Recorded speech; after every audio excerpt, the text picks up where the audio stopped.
for the day, starting with 5 seconds of time.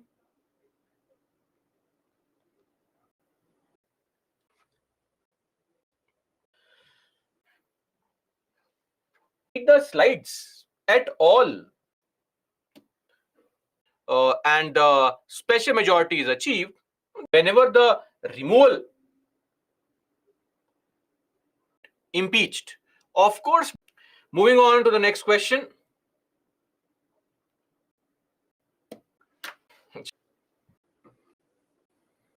Absolutely incorrect statement.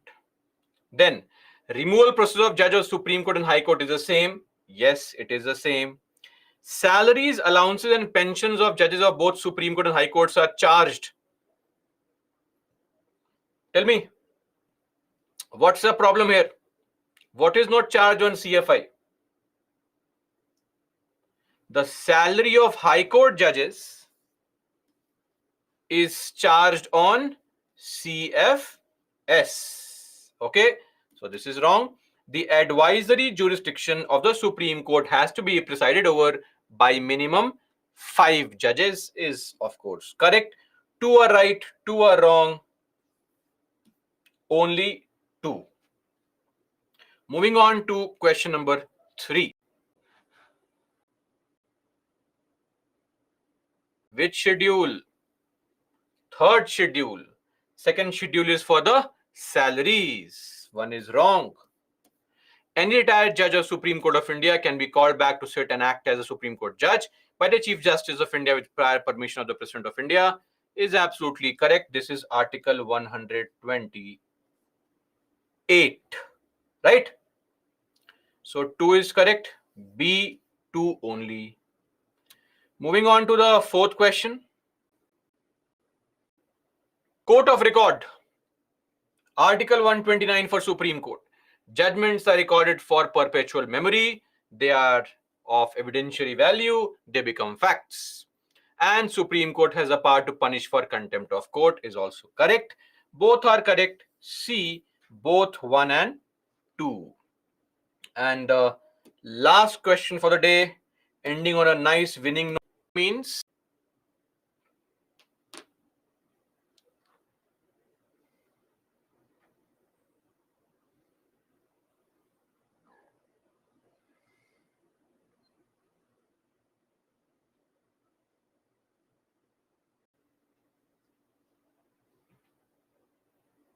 but then very few of you mark D as the answer. This means you have not seen this also and mark the wrong answer also. Double trouble. Right? Anyway, the High Court judges on retirement are debarred from practicing in the Supreme Court. Yes or no? Of course it is wrong. They're allowed to practice in the Supreme Court. Right? Then, violation of the Constitution is the only ground for removal. No. Violation of the Constitution is the ground for removal of the President of India. For the High Court and Supreme Court judges, the ground of removal is misbehavior or incapacity. This is also wrong. Both are wrong. C is the answer.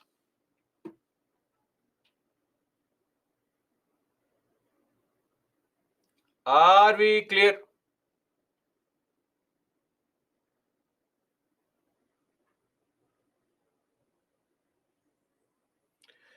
Vijay Raghavan, no.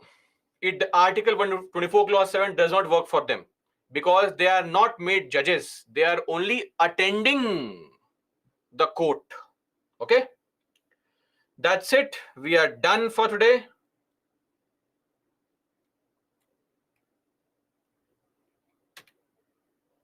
And now let's move on to judicial activism. Yes, guys. Don't be excited. Leaderboard.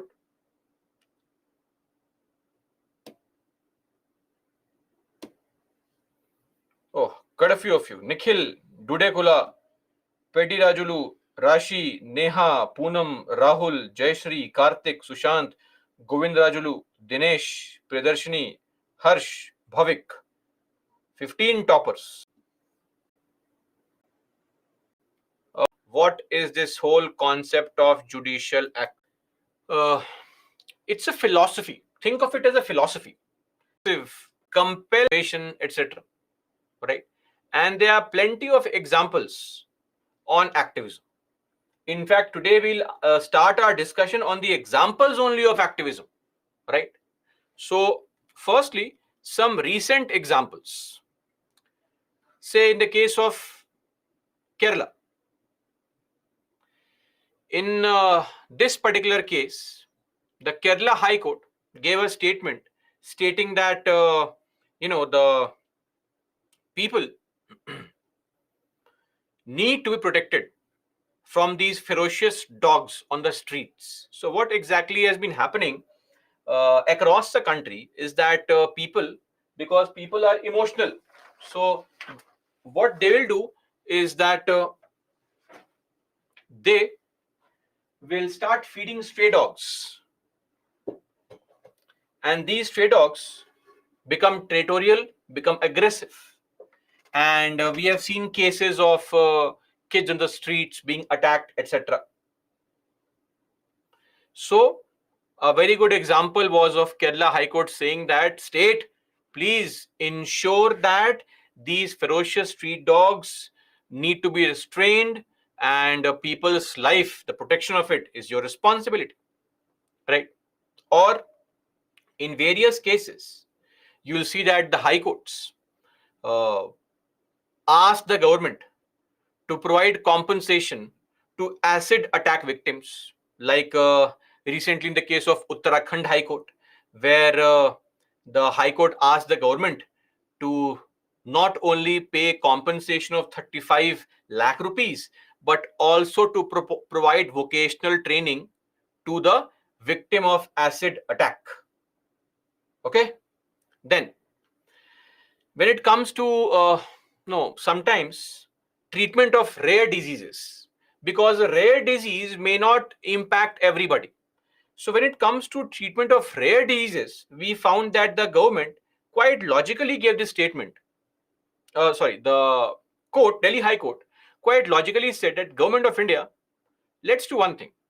Because you may not view these handful of people as a viable vote bank, does not mean that the state should not take any steps to treat these rare diseases.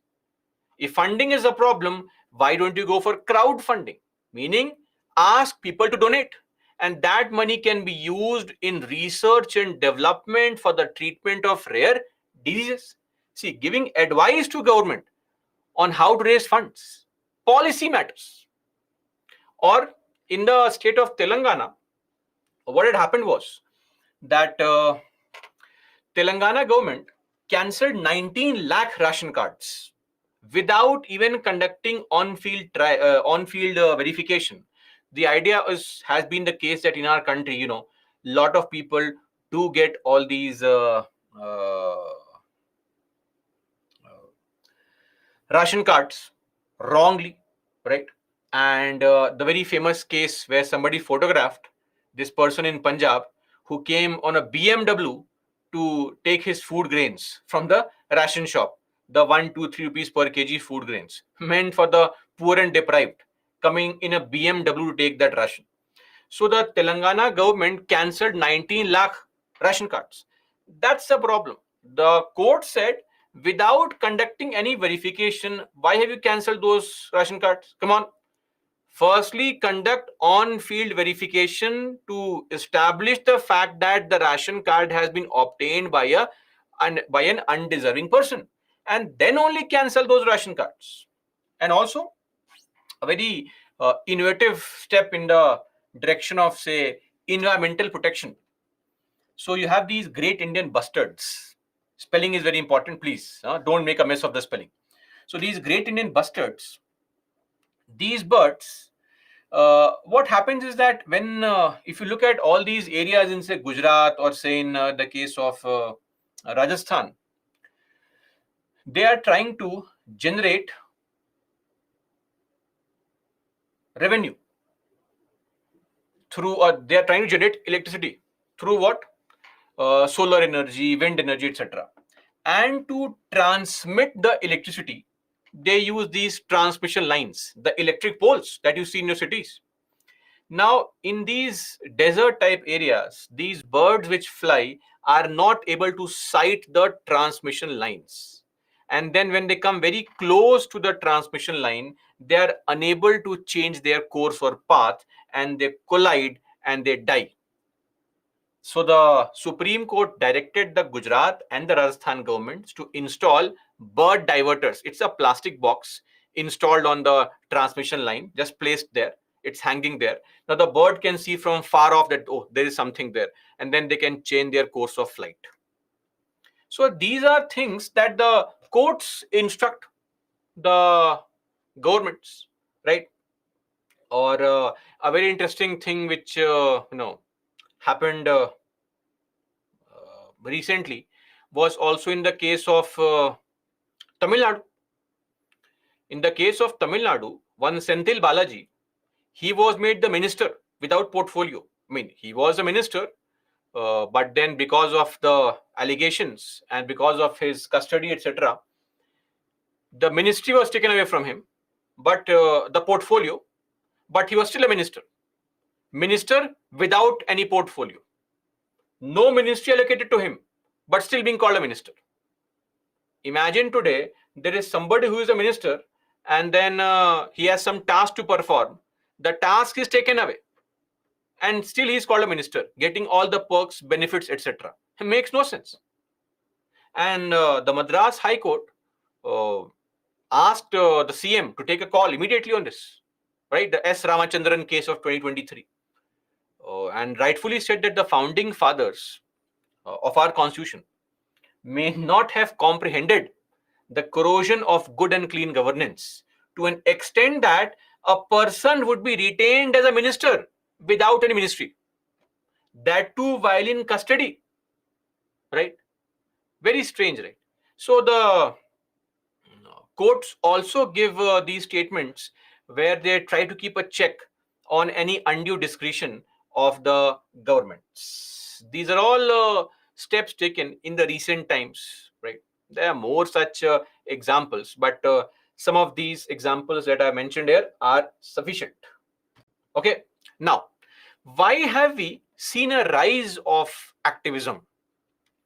So in the recent times, activism has increased because of these reasons. Point number one. See, you have to always understand this very important point, that there is an asymmetry of power in the country. In the very first class, we had discussed about a case called Ram Javaya Kapoor case, where the court had said very clearly that everything in this country is being done by the executive, the government. Government is extremely powerful in a parliamentary setup, extremely powerful. Who will keep a check on the government? The idea that executive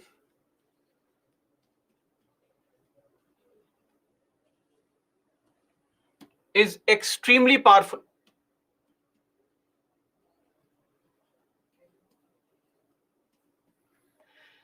And somebody has to keep a check on the executive.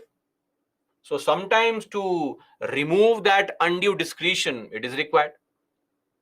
Then sometimes, due to also the indifferent approach of the other organs meaning the legislature and the executive, right? So because of sometimes undue indifferent approach. So this reminds me of this scene from this movie Nayak, right? Or the other original version made by Shankar.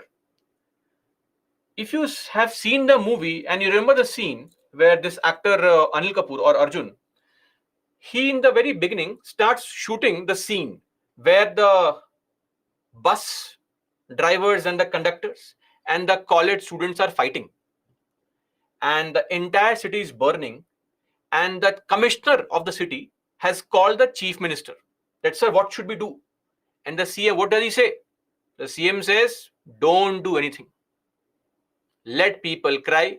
They'll fight, they'll get tired, they'll go back home. Why?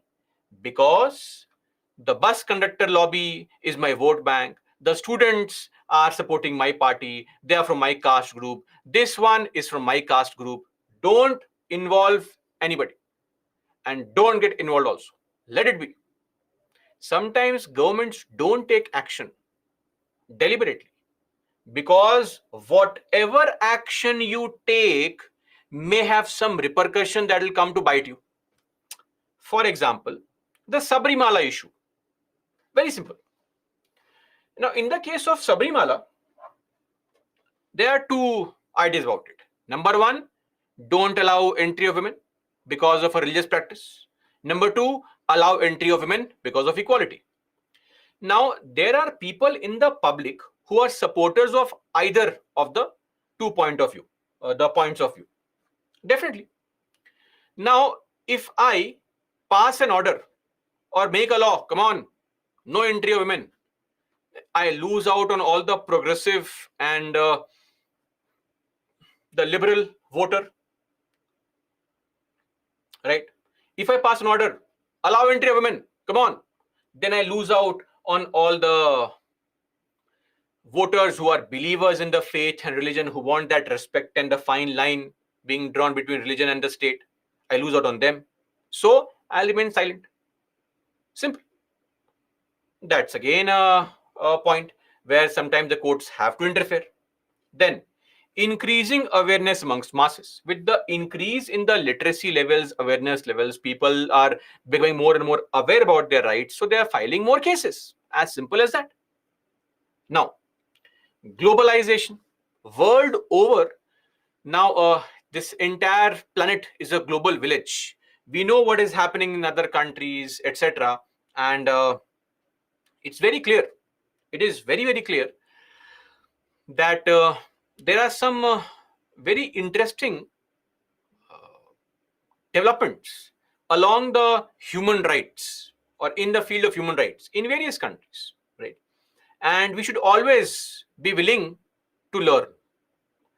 And also in a lot of other countries, we have seen way before us, they gave a lot of rights which now we are slowly incorporating, be it the rights for transgenders, be it the right of consent, etc. All these things. We are always learning about how the other countries treat people with an enhanced set of fundamental rights, right? So we also keep on improving the quality of rights being given to the people, constantly improvising and giving more and more rights to people, right?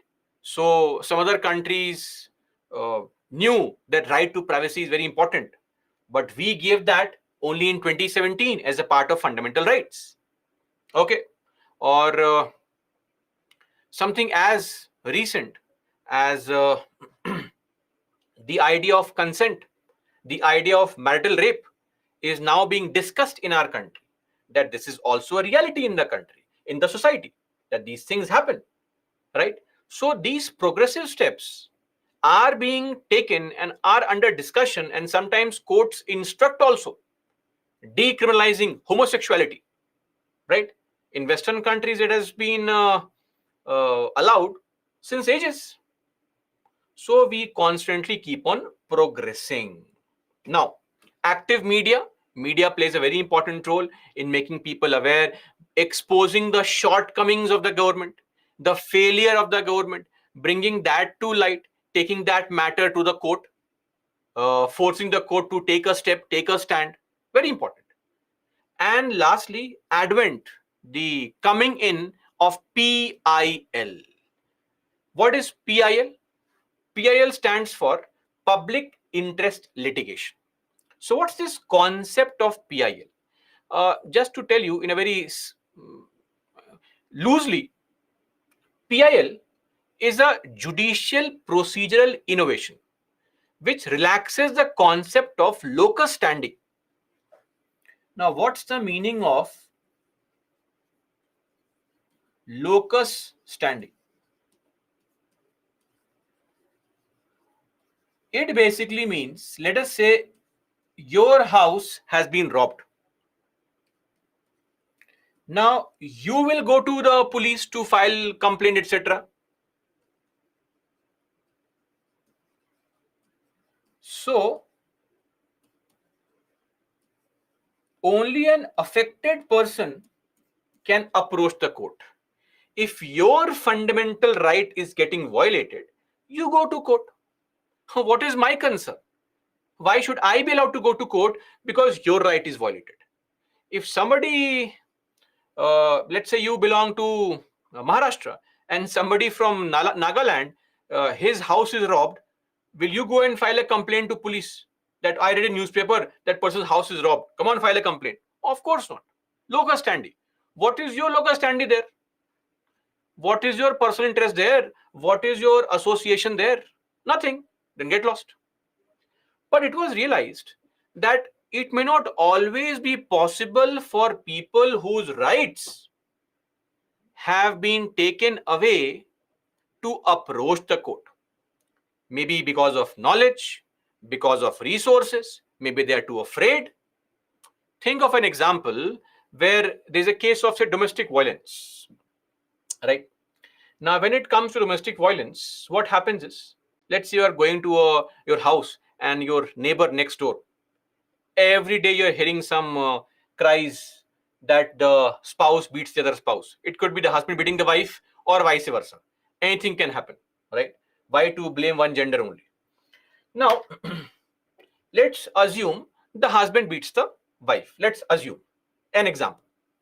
Now, in this case, the wife may never be able to approach the police. She may be too afraid. Possible. She may not know any better what to do.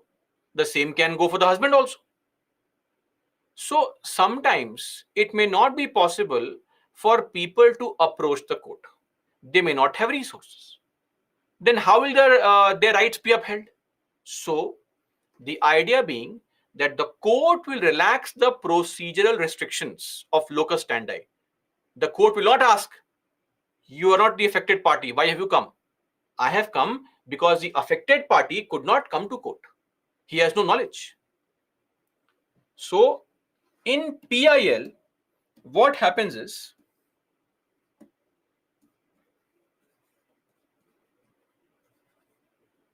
this locus standi is relaxed and any person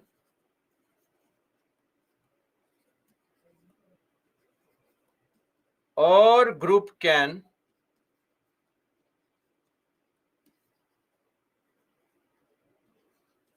approach the court in larger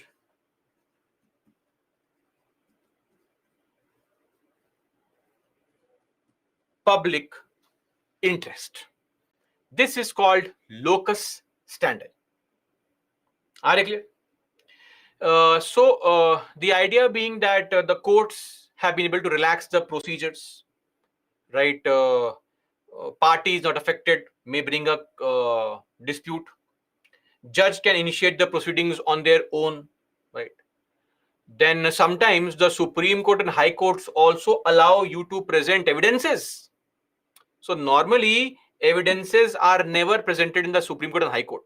It's only in the trial court. So what you see in the movie is a drama happening. Where is the blood-soaked weapon? Were you able to see the person at night? There was so much of darkness. How could you see the person at night? All these cross questionings, the trial, establishing facts and all, it takes place at the trial court level. This drama does not take place in Supreme Court and High Courts. But sometimes in the case of PILs, it is allowed, right? So that is what is the advantage of a PIL, that the courts can interfere and can take up a case even if the affected party is not able to approach. A very good example, which is also very popularly called the mother of all PILs, is the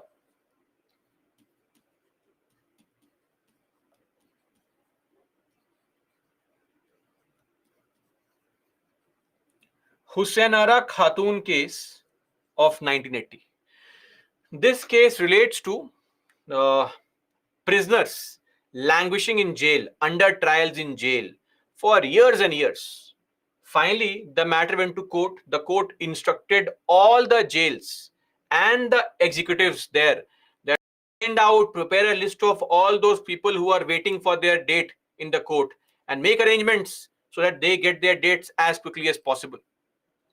Because in this case, the court came to realize that there were people, 40,000 people across the country, later on, not in this case, but later on, that there were 40,000 people across the country who are waiting for a court date, accused only, in jail. Now, of course, now the number has crossed 3 lakhs. That's a different story, but that was the case there. And it became very popular. And this had opened the gates for further such cases being accepted by the courts.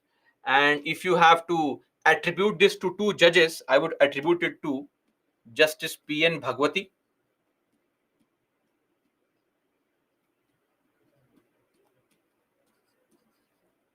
and Justice V.R. Krishna Iyer. They should be called the pioneers of PILs. The ones who relaxed the court procedure and allowed the parties to file cases. I have given various examples of PILs in various areas, be it the prison reform, be it for women, be it for child rights, be it for environment, be it for governance. So you can mug up these points and you can write in your answers as examples of PILs, right?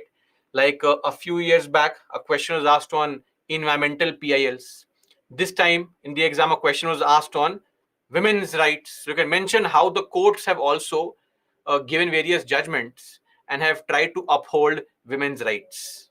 So say for prison reforms, humanizing the prison administration, improving the quality of prisons in the country, under trials in jail, the case I just mentioned, Husainara Khatun case of 1980, right to speedy trial, right? Kadra Pahadia case.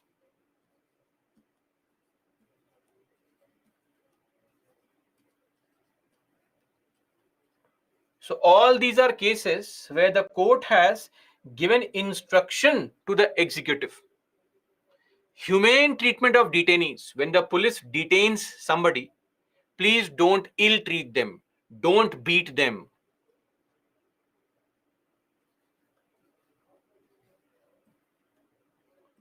D.K. Basu case, 1997. Limiting solitary confinement. We had seen this earlier. Shatrughan Chauhan case of 2014. If you remember, do you remember Shatrughan Chauhan case by any chance?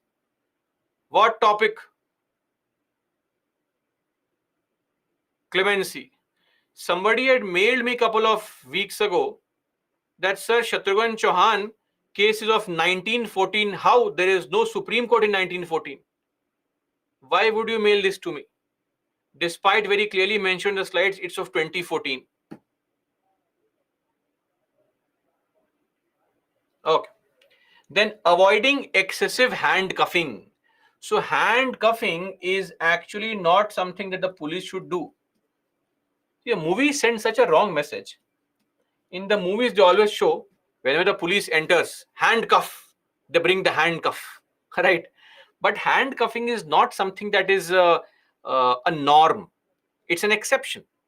You have to take the written permission from the magistrate, the judicial magistrate, before handcuffing somebody, or you have to explain and write an application why you had to handcuff the person, whether he was trying to be aggressive, etc. So that's the case. Now, in the case for women, sexual harassment at workplace. The very famous case, the Vishakha Guidelines of 1997, which was a direct result of a Bhavri Devi rape case in the country. So a lady who was employed by the state government in Rajasthan, she was allegedly raped by some people in the village just because she was performing her duty of trying to curb child marriages. And she belonged to a lower caste. She was raped by some people of some other caste. And you'll be surprised that they are yet to be punished. This is a case of early 1990s. So she is waiting for her own justice. The perpetrators or the alleged perpetrators were never punished. Right?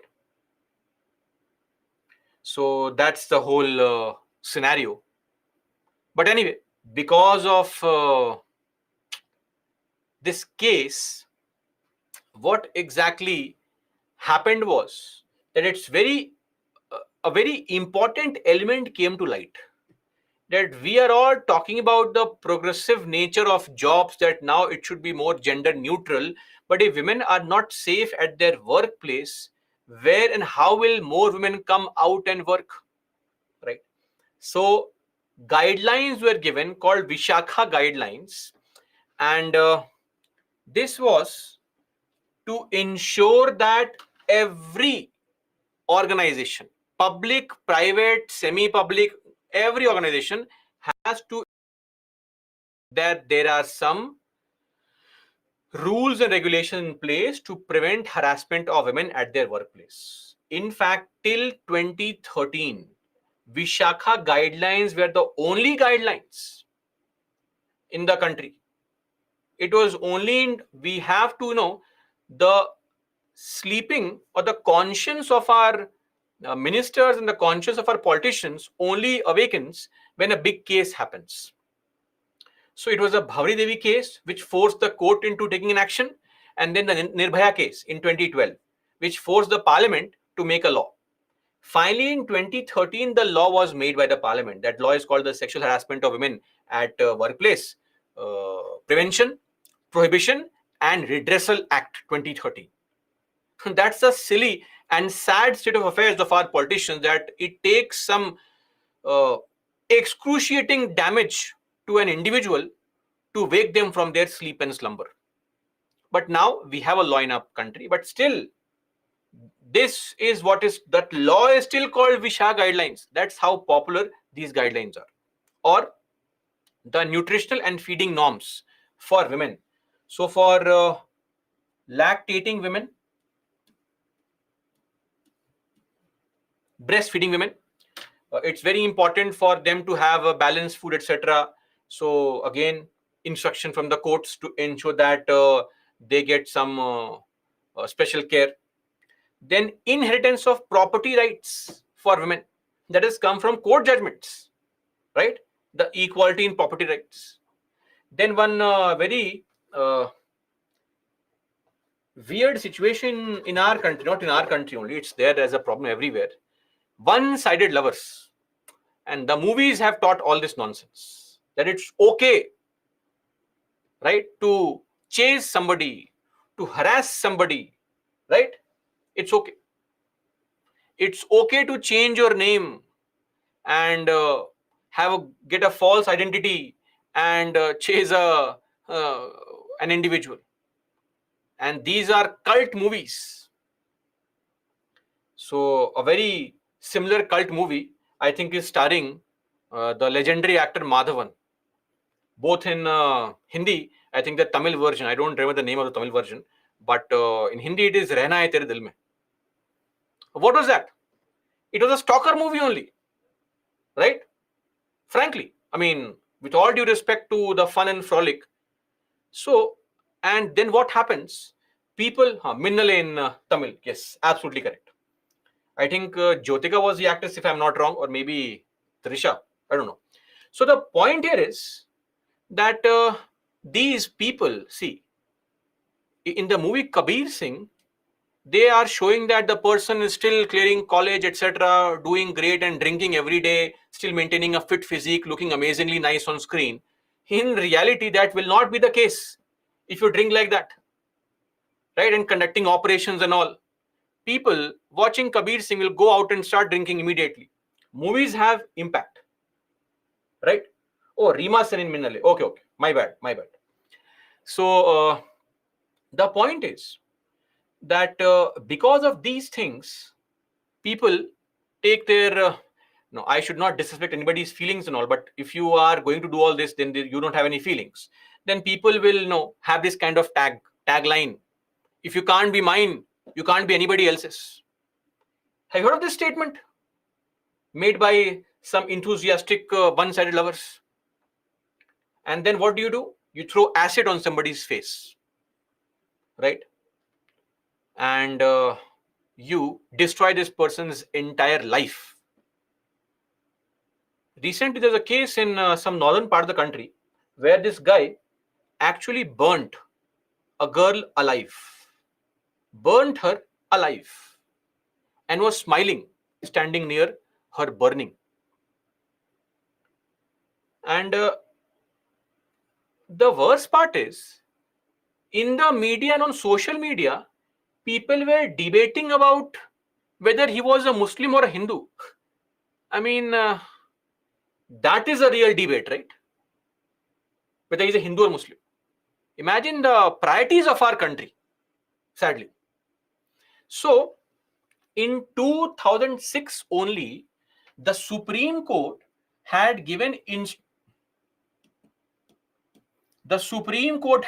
instruction in the Lakshmi case that sale of acid has to be regulated. We have to regulate it. So without ID proof, concentrated acid cannot be purchased. Now you may say, but sir, still acid attacks are happening. How are people able to purchase?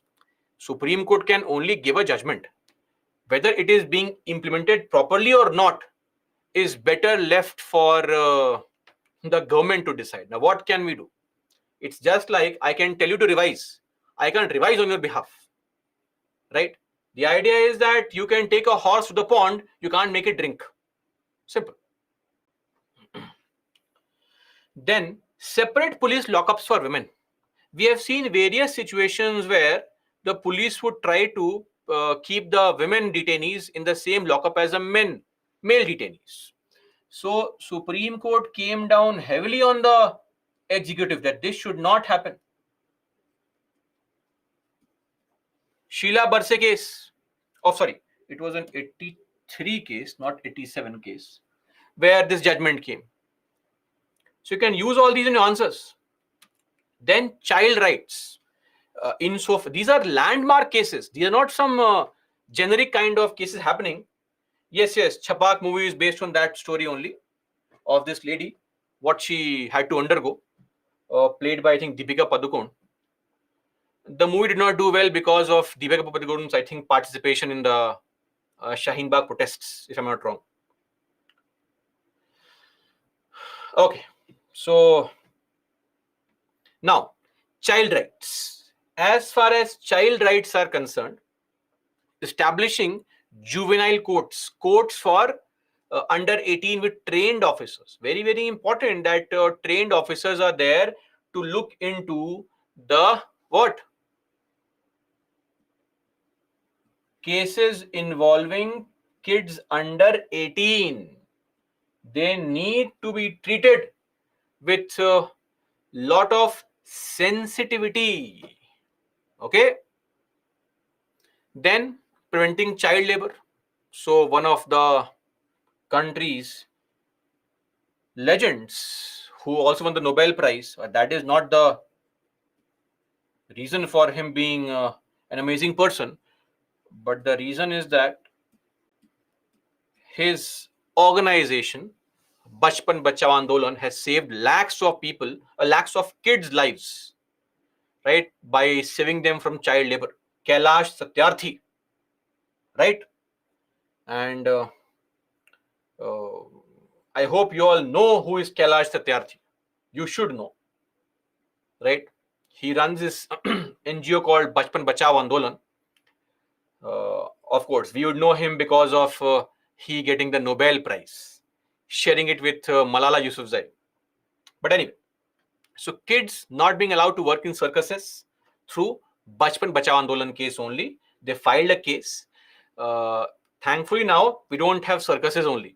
at least a lot of big platforms have simply boycotted having circus shows because it's nothing but inhuman, or rather ill treatment of animals, inhuman treatment of people there. It's no entertainment at the cost of ill treatment of other living beings. So it's not there now. So at least big platforms don't support these circuses. You won't have any shows running where you can purchase tickets online for these. Maybe it's still happening in some part of the country. It should come down. Then kids not being employed in match factories. MC Mehta, a very famous social activist. In this case of MC Mehta of 1996, again Supreme Court gave the judgment wherein Supreme Court said that no kid to be working in match factories or in carpet factories. There is a Bandhua Mukti Morcha case of 1997. I am giving you landmark judgments, right? So Bandhua Mukti Morcha case, where Supreme Court said kids will not be, when I say kids, I mean under 14, okay, in all cases. Otherwise, under 18, but normally under 14. So if I am referring to 14 to 18, I'll use the term adolescents, okay? Now, Bandha Mukti Morcha, or this ragging, preventing ragging. The prevention of ragging, the guidelines to all the schools and colleges has come from Supreme Court. The Vishwa Jagriti Mission case of 2001. Otherwise, these colleges and schools will not keep any check on ragging.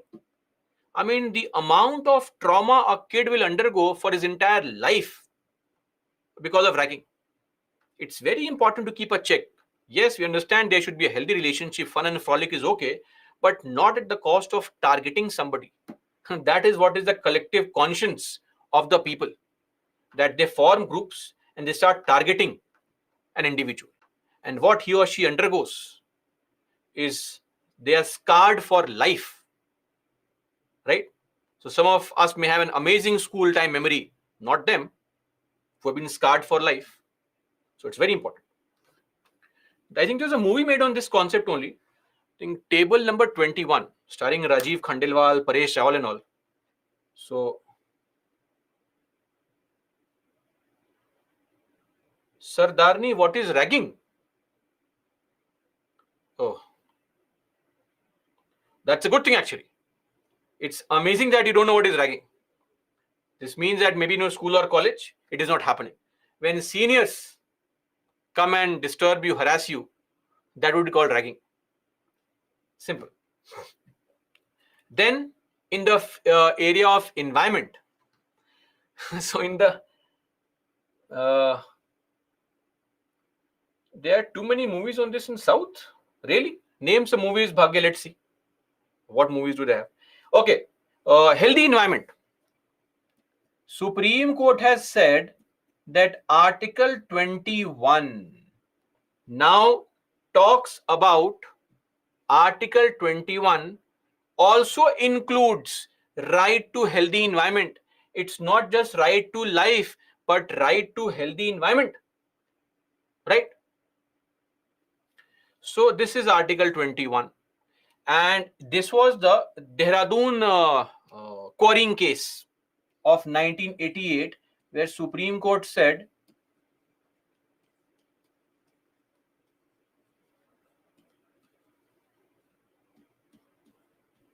that right to healthy environment is a part of right to life. Okay. Then polluter pays principle. Yes, these two will be studying in your environment classes on what is a concept. When you pollute the environment, you have to pay for it. And absolute liability principle, more in environment classes on these things. Firecracker ban, right? The Arjun Gupta case, where the Supreme Court gave instruction on banning firecrackers. Okay.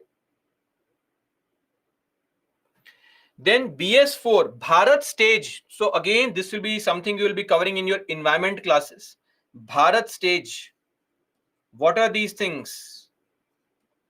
Bharat stage 4, stage 6, these are vehicular emission norms. Your vehicles, to what limit can they emit SOx and NOx, the nitrogen and sulfur oxide gases, right? So implementation of it has been ordered by the Supreme Court in the MC Mehta case 2018.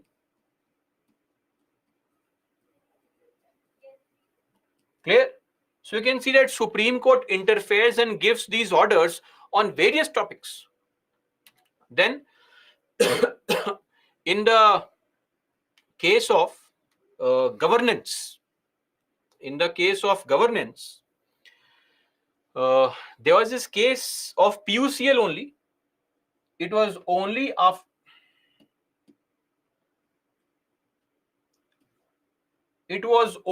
after this case. PUCL stands for, it's an NGO called People's Union for Civil Liberties.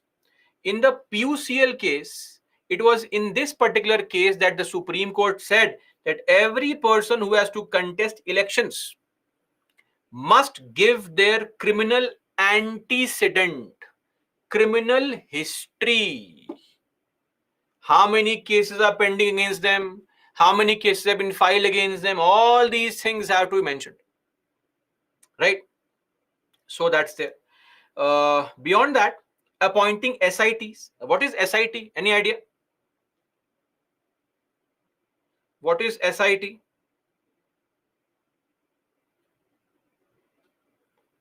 Nobody? So SIT stands for the Special Investigation Teams. SIT.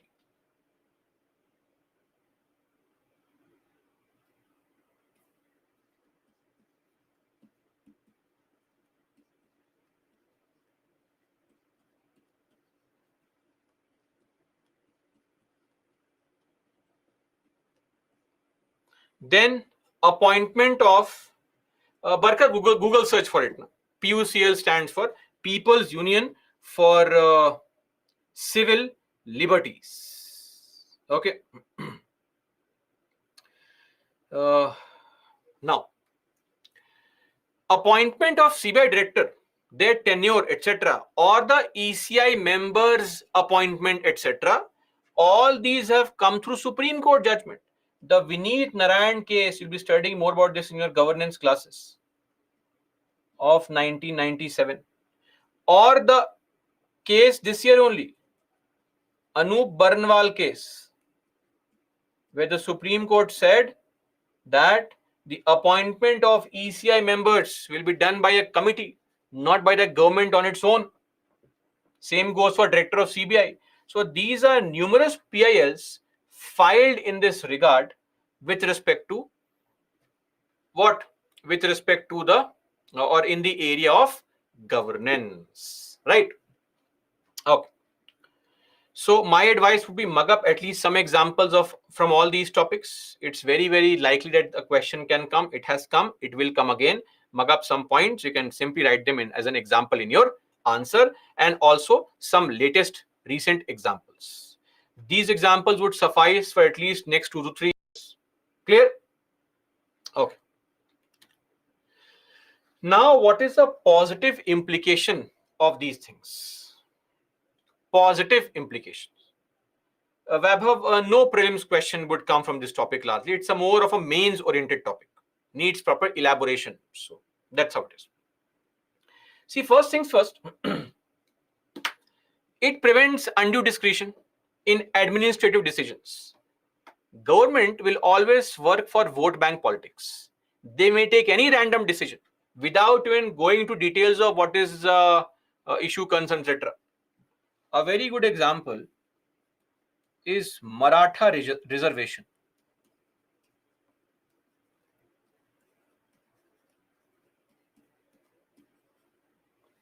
Right. So this was cancelled by Supreme Court because Supreme Court held that Marathas did not constitute the backward classes in Maharashtra, and did not appreciate also the government's, I think it was a Gaikwad committee report. They did not appreciate the report's findings also, which it did not find to be logical enough to provide for reservation, right? Same goes for OBC reservation for Jats also, right? So discretion, that undue random discretion that the government has, that is kept in check, because the government knows there's somebody at the top who will cancel my orders if I do all this nonsense of vote bank politics. Then it has also promoted transparency in governance. Transparency in governance has become uh, very important as an element, and this has come through various court judgments.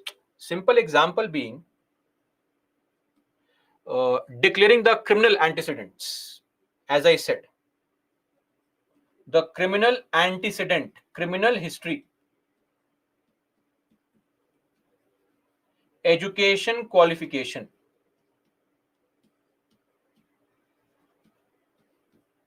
So whether it is the education qualification or declaring the criminal history for all the candidates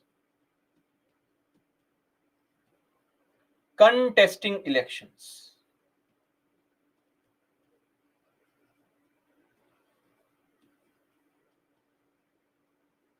Okay, then as I gave the example of Bharat stage 4 norms, 6 norms, right? So the idea is, I initially also told you about how the government sometimes says, don't do anything, let people cry, let people suffer, they'll go back home. Why? Vote bank politics. Sometimes governments deliberately do not take any action. Governments know very well what should be done, but they will not take any action. Why? Vote bank. Why should I antagonize some group? They'll keep quiet. Simple.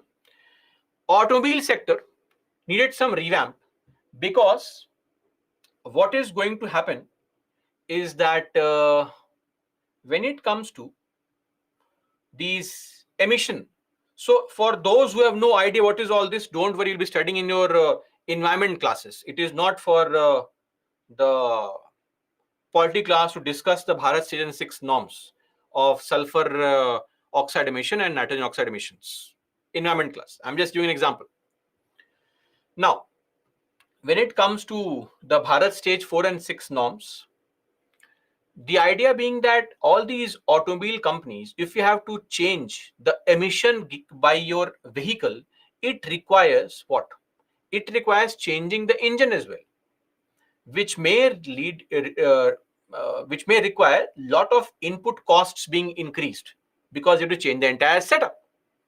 Now, the governments did not want to give orders to these automobile sectors to make these modifications. Maybe it was because these big companies fund the governments in elections, or maybe it's because the country did not want to, or the government did not want to slow down in the growth of the sector.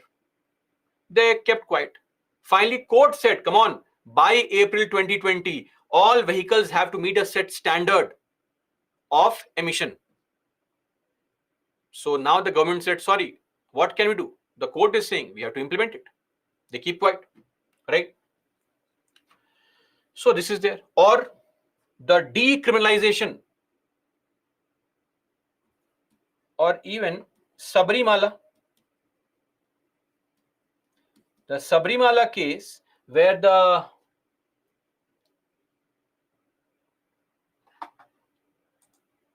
Sabrimala case, where the government has remained quiet, has not made a single statement. Why not?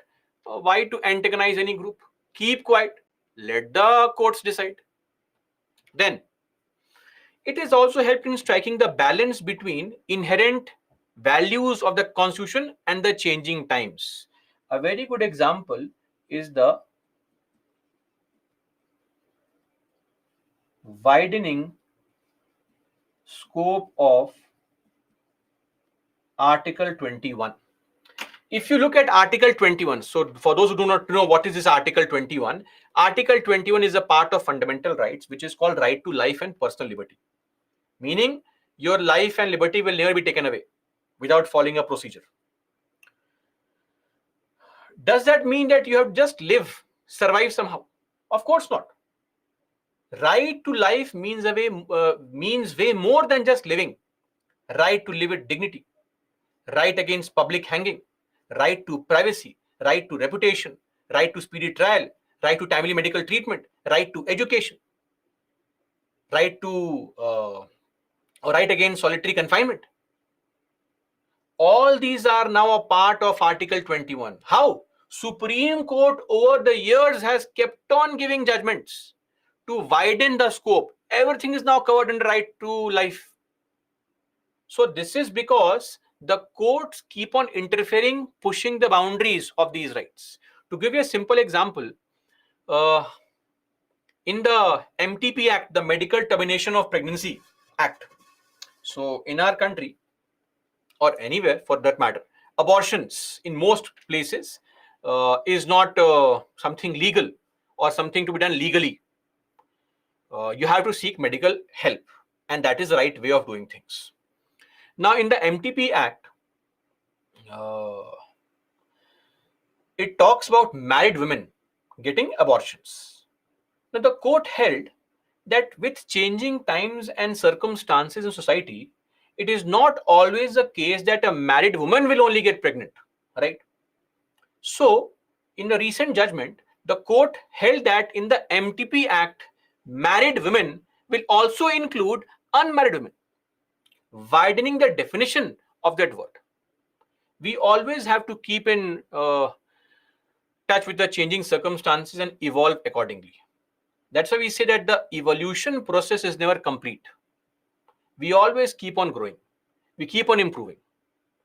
50 years back, live in relationships, it was unthinkable. Now it's pretty common, right?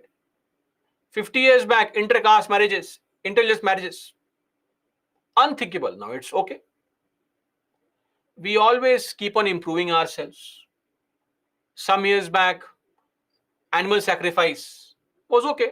Now it's looked down upon, if not strictly banned. So we can never be liberal enough. We can never be woke enough, right?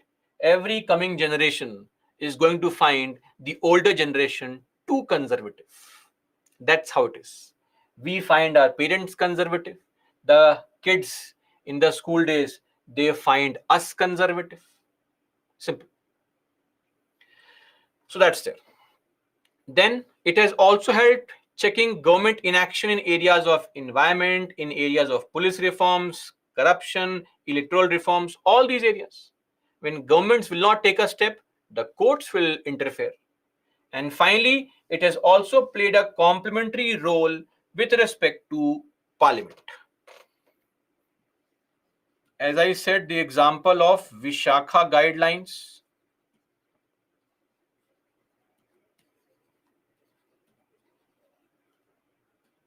or the decriminalization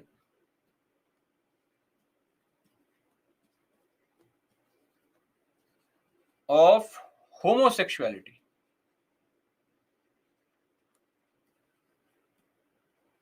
Right? So reading down of section 377 of IPC. So there used to be a section, there still is, section 377 under IPC, which says that as far as the law is concerned, it is a criminal offense to engage in any kind of unnatural sexual activity which involves kids, animals, even adults, consenting adults. So of course, that's a very strange thing, you know. These laws have largely a religious kind of origin. And it's very strange, right? Have you observed that all these religions are so peculiar and so focused on what people do in their private space? Amidst so many things that they could worry about, they worry excessively too much on your private space. Surprisingly. And initially, in 2013, Supreme Court actually cancelled Delhi High Court's judgment and said that we will not interfere, let the parliament decide, right? But for 4 years, parliament took no step. Why would the parliament make a law to decriminalize homosexuality? A lot of people in the society may not appreciate it, right? That's the hypocrisy in the society. When in India, we will not teach kids about safe sex, it is hypocrisy. We are the country with the largest population. So this is a case. But anyway, in 2017, in the Navtej Singh Johar case, finally Supreme Court said, by we Parliament, we gave you time, you please decriminalize it, or we are doing it. And the Supreme Court gave a judgment. Now section 377 only contains kids and animals, that is pedophilia and bestiality. Consenting adults, it is no longer a criminal offense. So all these things have come through what? Come through Supreme Court orders. Nice, amazing things about activism. If it's so amazing, then what's the problem? Right? I hope now you've understood that activism is required. Yes or no? Lakshya, ignore it. That's of no relevance. It was just a metaphor. Ignore it.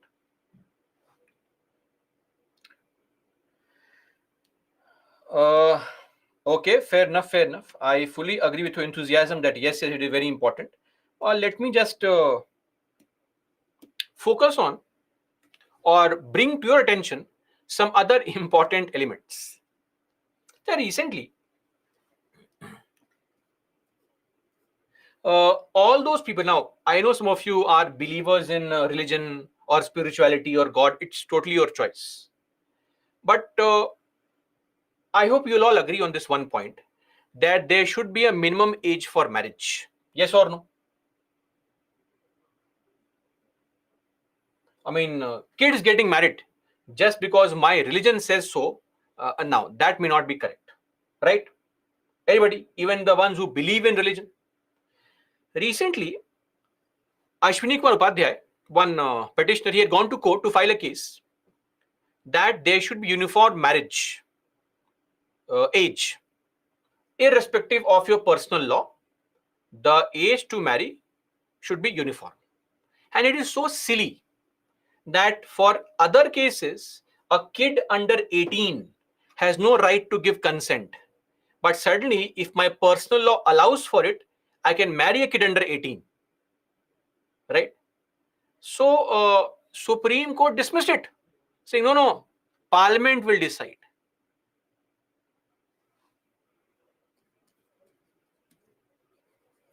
So, uniform marriage age in 2023 only. Okay. Recently, one more case was filed. This was the Bombay Lawyers Association case.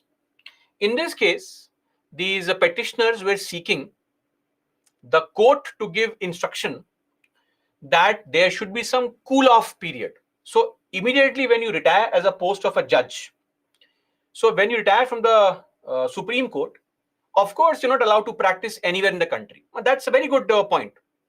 Great. But when you retire from the post of judge, can you become a governor somewhere? Or can you become an MP in the Rajya Sabha? Yes, you can.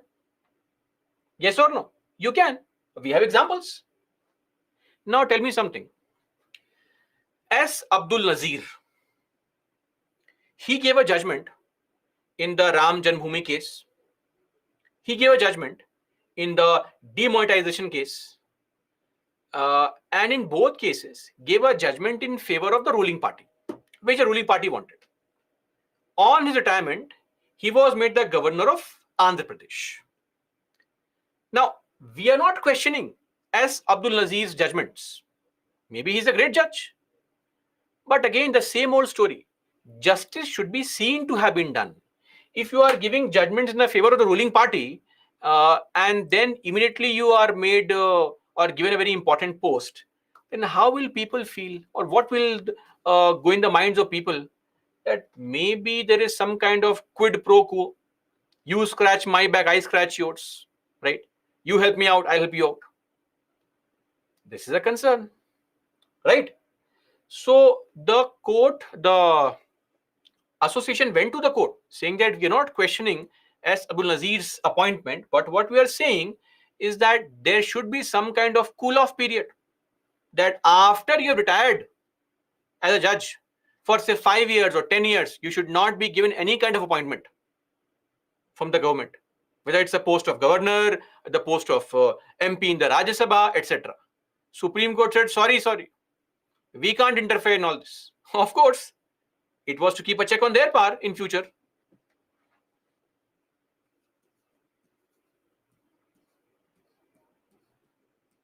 Cool off period for retired judges.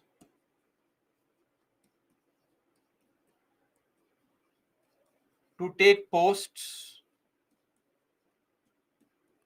post-retirement.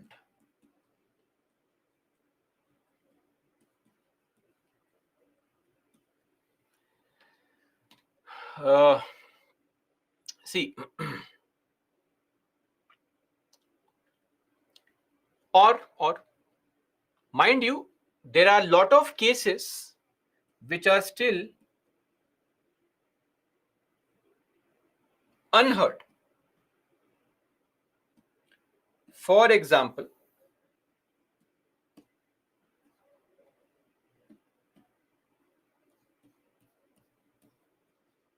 CAA, the Citizenship Amendment Act, or the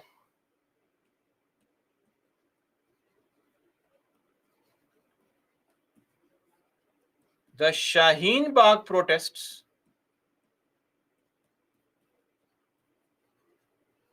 EWS reservation, the discussion on Article 370, or Bhima Koregaon. Various such examples where the cases were pending for 2, 3, 4 years. EWS reservation was only heard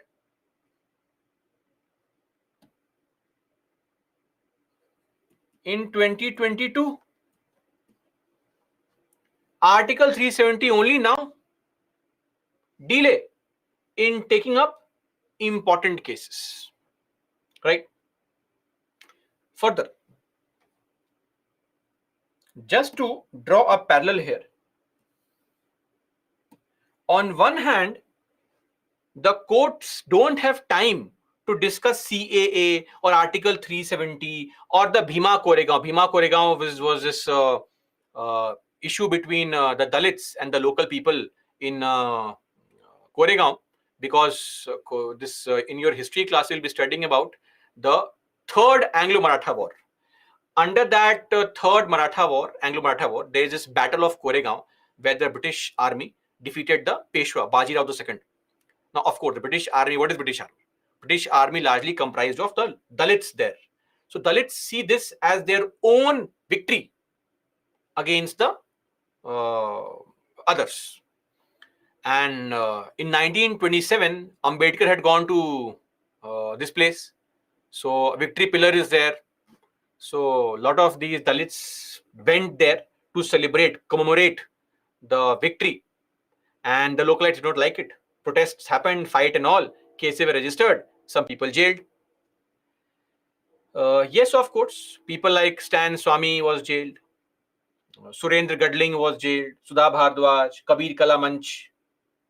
The point is that, see, I am in no support, let me be very clear, of people like Stan Swami. Their ideology only seems to create a divide in the country. But that's not the point.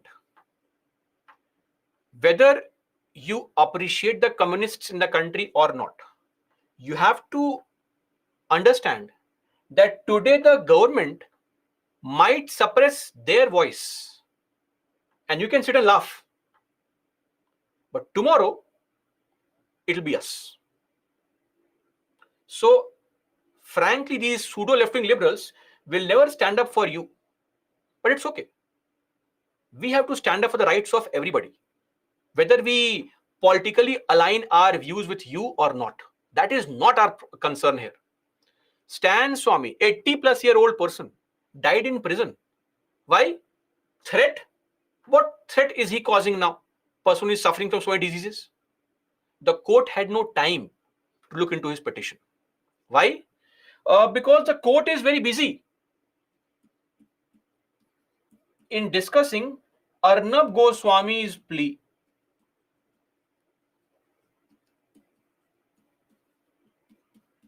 Or Kangana Ranaut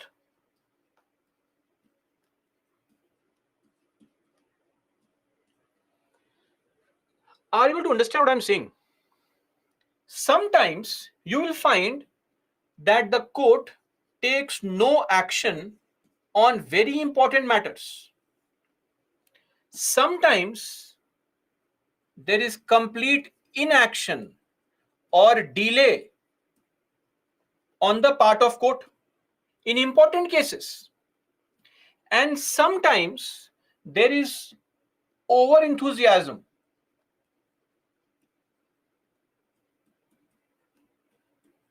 in taking up some cases involving high profile people. And not just this, beyond this, you will find that very good example, ban on sale of liquor on national highways, right?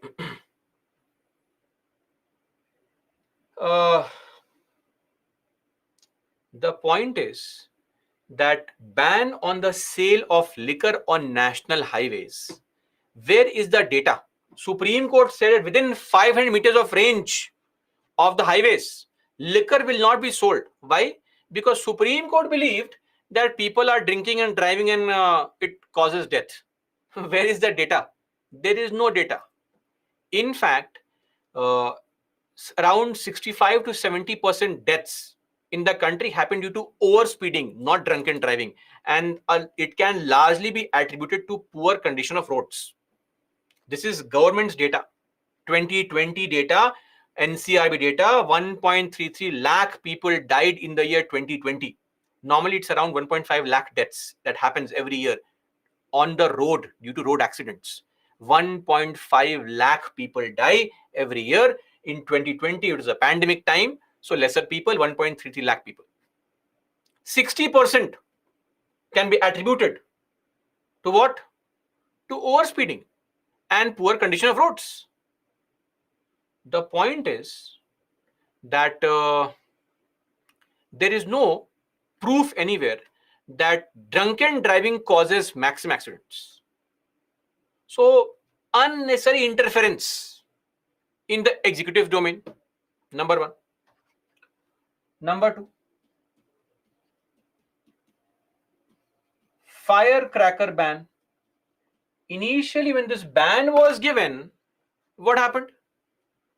No study was conducted. Randomly a ban. See, in the country, there's a problem. There are certain sections you can't criticize because what will people think?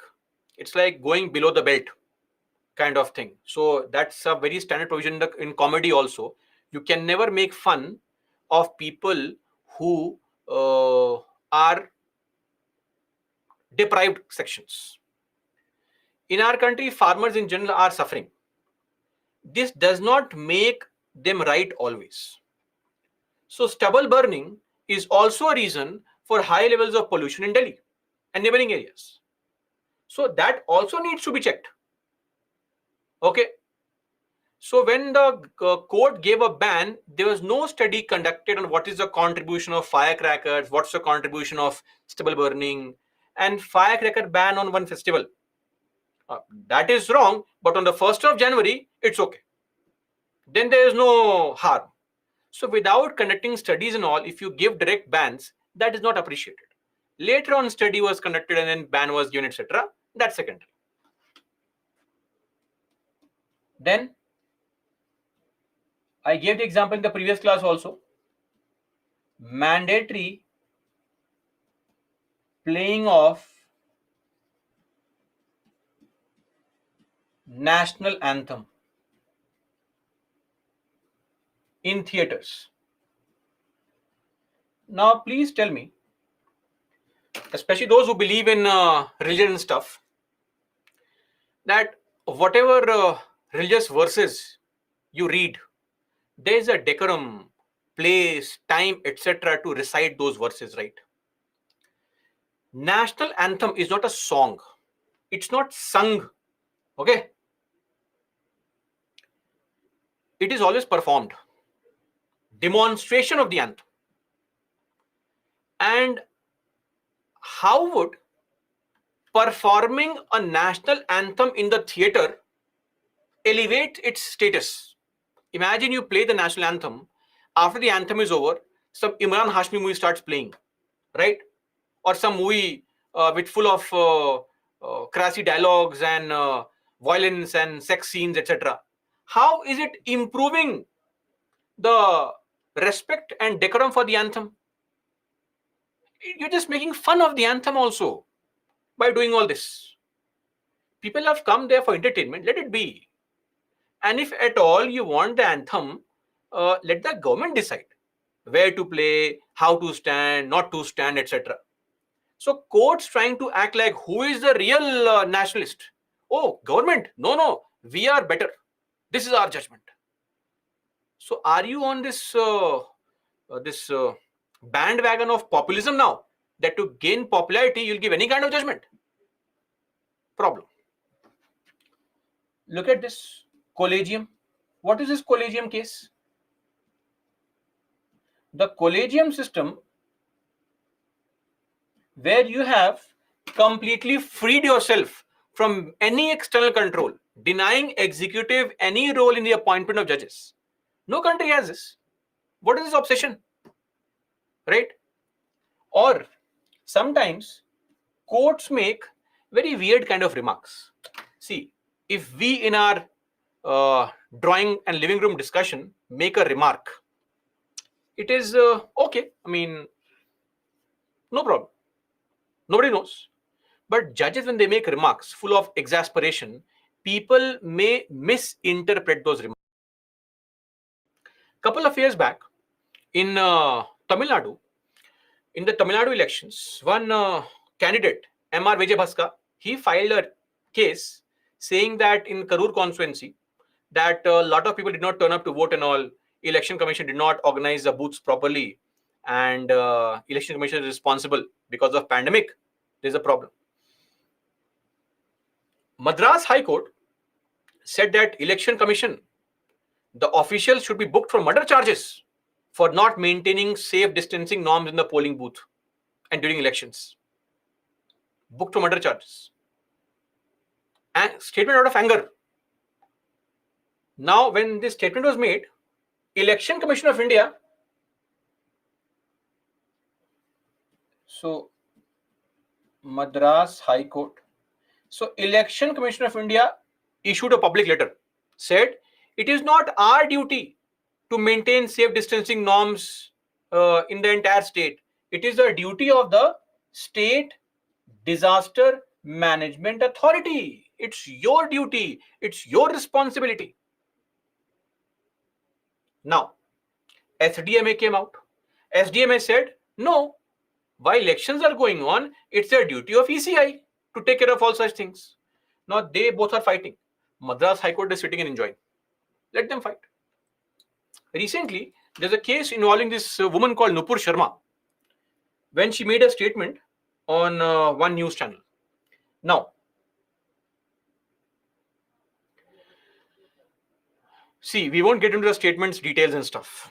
The point is, when she made a statement, possibly your religious belief can be hurt, appropriate, go to court, file a case. No problem.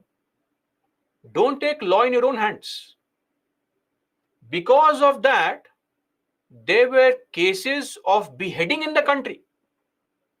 Now, Nupur Sharma had gone to court. She had claimed that multiple cases are filed against me across the country. Courts, please bring all the cases to Delhi. It's the same case. In that particular case, the court, I think it was Justice Suryakant and J.B. Padiwal, if I'm not sure, if I'm not wrong, they gave a statement that the loose tongue of this lady has wreaked havoc in the country. What is that got to do with beheading of people? And when you make such loose remarks, people with their limited understanding, they will perceive it as, oh, see, the court has also said the lady is at fault, kill more people. You did not even make a single statement against those people, telling them that if you perpetrate these kind of activities, strict action will be taken against you. No. You are saying, oh, lady, come here, useless fellow. And if you are so serious about what you are saying, why are these statements not a part of your court judgment? No, they are not. These open court observations are prone to misinterpretation by people. So as a judge, you cannot show desperation, exasperation, right? You have to be very strict and very clear in the choice of words. So these are the problems in our judiciary. Now, this is an area which we will refer to as overreach. Sometimes you see overreach happening, sometimes inaction happening, sometimes no action being taken, sometimes over enthusiasm. All these are examples. These are what are the issues. Because we don't know when the judiciary will interfere, when it will not interfere. If there is a high profile case, date immediately. Otherwise, no date only. Otherwise, no judgment only. And otherwise, judgments, interferences. There should be a clarity. A sense of clarity that, okay, the court is there. It will ensure the rights of people are upheld. But you are eager to take up a hotshot case, but one Siddiqui Kapan is languishing in jail for 6 months, or was for 6 months, chained like an animal. Why? Because of his reporting in the case of Hathras.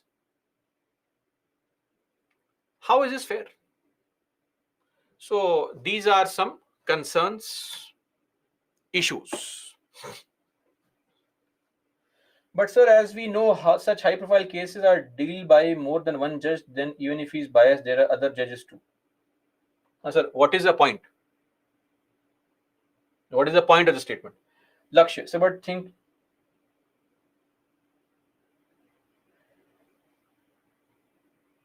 So Lakshya again, don't make simple statements. Give me the context also. EWS reservation was given in 2019. Now in 2022, finally court took up the matter to verify whether it is constitutional or not. In the last 3 years, the law was already implemented. People were getting admitted to these institutions, organizations for jobs. Now, can you take that back? Not possible. It's like demonetization. It took you 8 years to discuss on demonetization.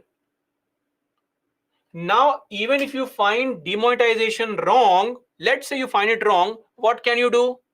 Can you cancel it? No.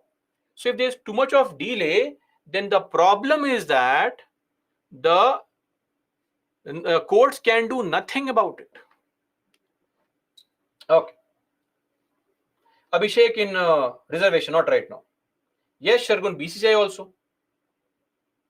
Divya will discuss that later on under rights.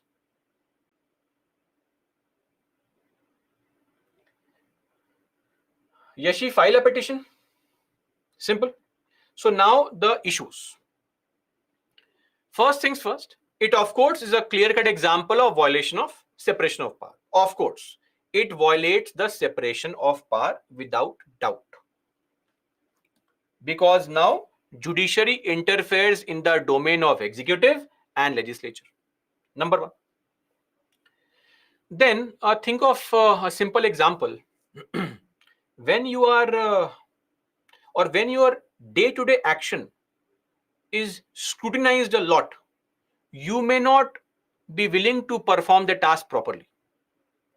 See, in the examination hall, when you're writing your answers, what if the invigilator comes and stands beside you and he looks into your paper and now you're writing your answer? You start feeling uncomfortable. And bhai, please go, let me write properly. You won't say that, but that's what your feeling is, right? Exact same thing. If people are going to be aware of this fact as officers, that whatever steps we take, judiciary will try to find some fault. We don't know what fault they'll find. So let's be quiet only. Let's not do anything. Excessive interference causes unnecessary delays in decision making. Then government projects get stalled in certain cases. Why? A project starts, people go to court against the project, the courts will issue stay order, meaning no, don't do anything now, wait, we'll decide. When? That will let you know. Now the project is stalled. It is stalled means stopped.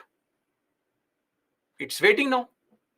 Why? Because the court has issued a stay order on the project and the court is not even deciding on the matter. Then it has led to inter-institutional conflicts. For example, I gave ECI versus SDMA example. Then possibility of personal bias creeping in. Personal bias, it does creep in your judgments. It is very natural. So I don't want to point out the names of any judges and all. Contempt of court. No, I mean, I don't want to point out names of judges. Why to point out any names? But some of our judges who are highly educated from various foreign colleges, because that is a tag that India is crazy about. Right? You learn something on your own. No value. College degree? Very good. Must be intelligent. And we know what is taught in the colleges. So the point is that in the West, now, the West has, see, if you have food in your stomach and a comfortable life and nothing to do, zero contribution, then these kind of unique thoughts come in your mind. How to become popular or how to, disturb or create chaos in society. Right? It's like the empty brains are devil's places and all. So in the Western countries, you'll find a new concept has come up with respect to gender fluidity. That now gender is something that you choose to decide on your own. It's fair if somebody a man wants to dress up like a woman or vice versa, it's your choice. Feel free. Who's stopping you? It's your personal life. Don't force others to follow your personal belief. Number one. Number two, now just because a man feels like he is a woman, should he be allowed or should he expect the society to treat him like a woman? Imagine a situation where, and this is happening, these men are now taking part in sports activities because they say, I feel like a woman, and winning all the medals and prizes. Right?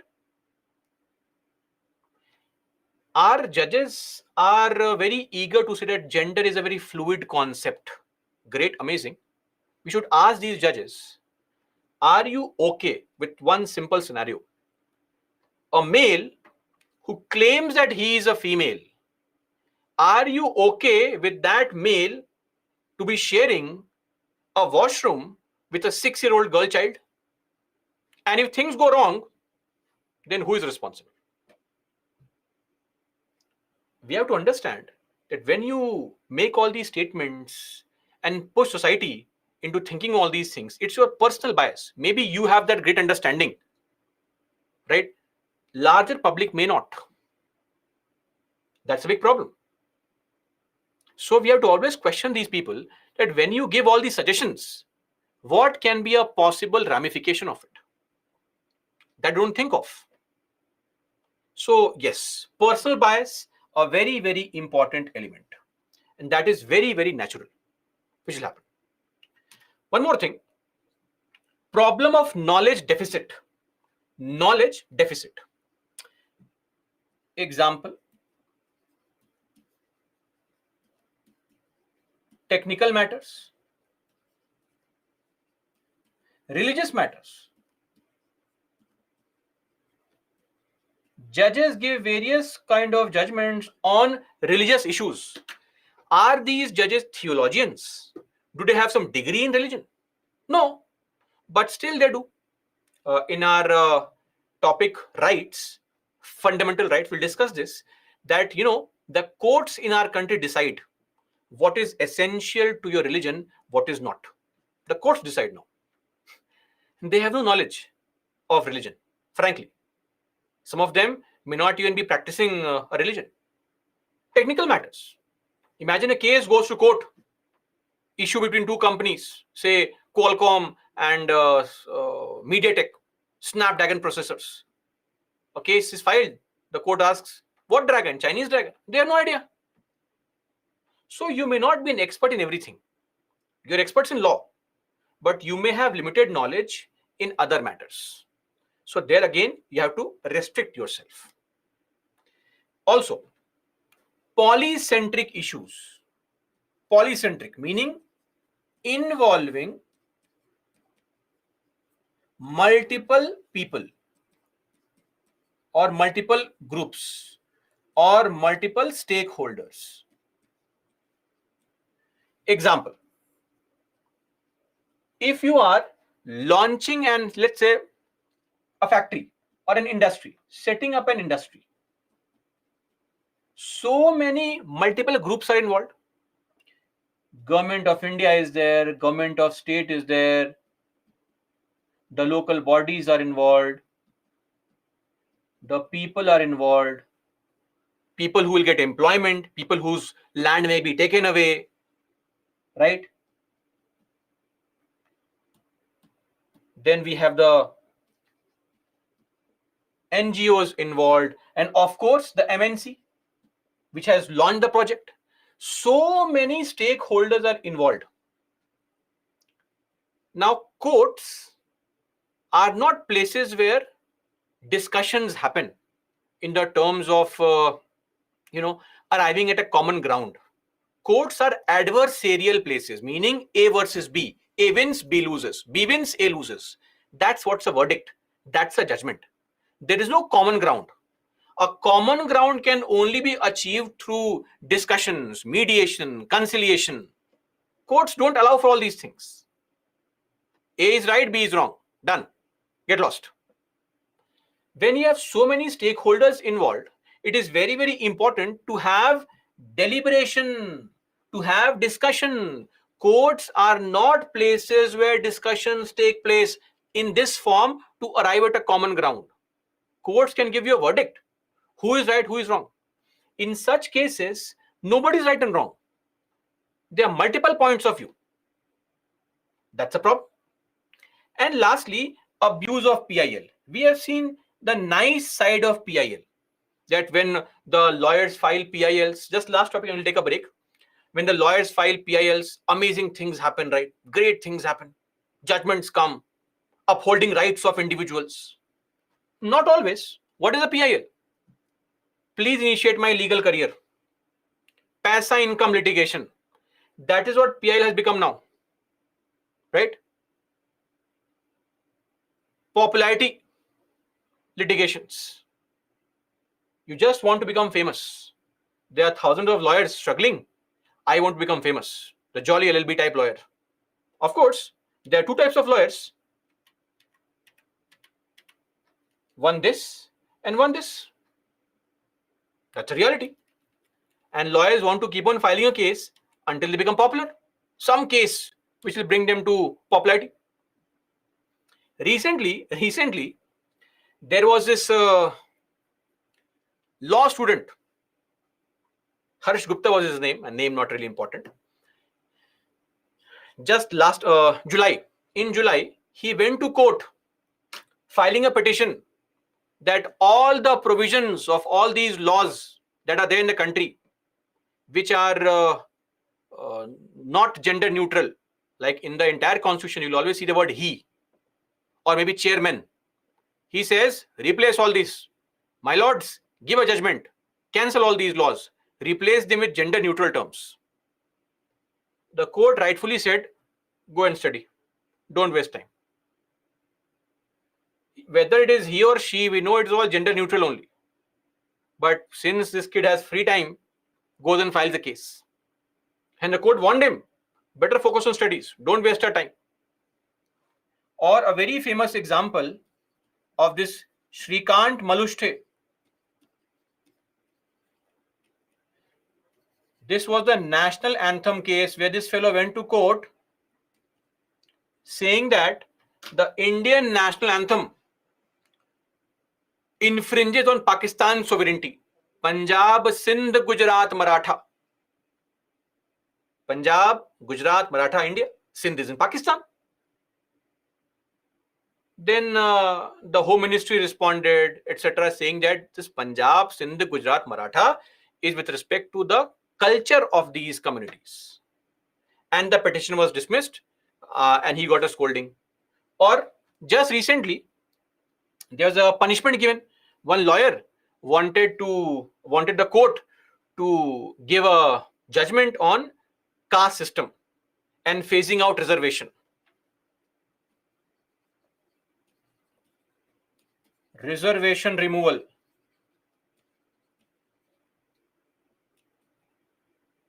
(2023).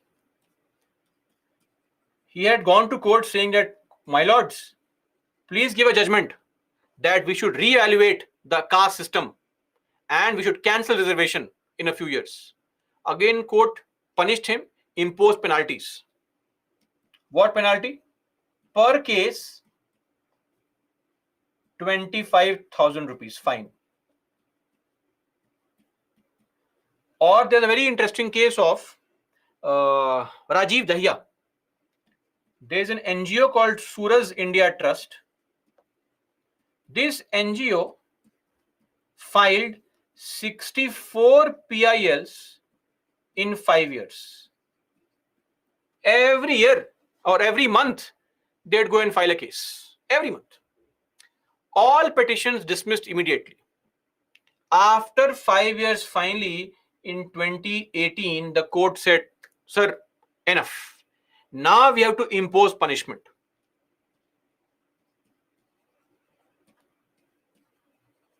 Punishment was imposed, 25 lakh rupees of fine.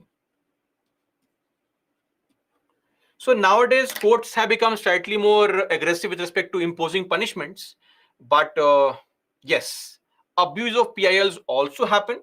People have been misusing it. And that is why we say that PIL is not neither a pill nor a panacea for all wrongs.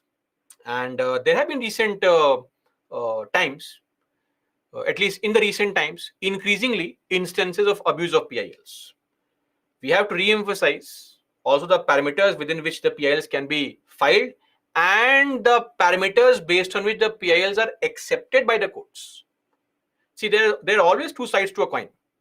There will be people who will try to and exploit PILs. Whether courts allow themselves to be misused or not, that is where the wisdom of the court lies. Right? So that is all as far as our issues are concerned. We are done with activism. Let's take a break. After the break, we will come back and discuss on what? I'll just give you some conclusion on activism, and we'll then move on to tribunals. Break, please. Come back at 7:15.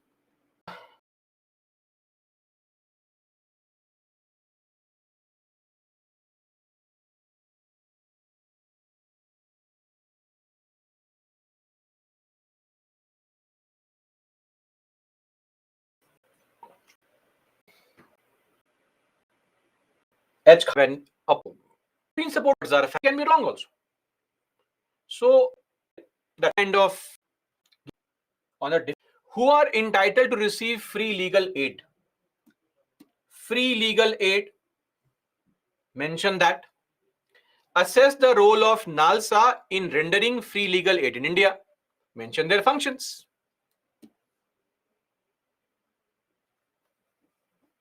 The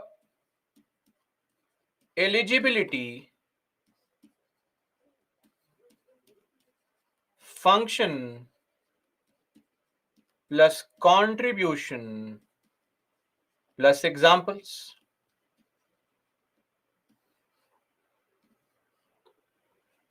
Right? Direct question from the slides, of course, with all latest examples. Very simple. Are we clear?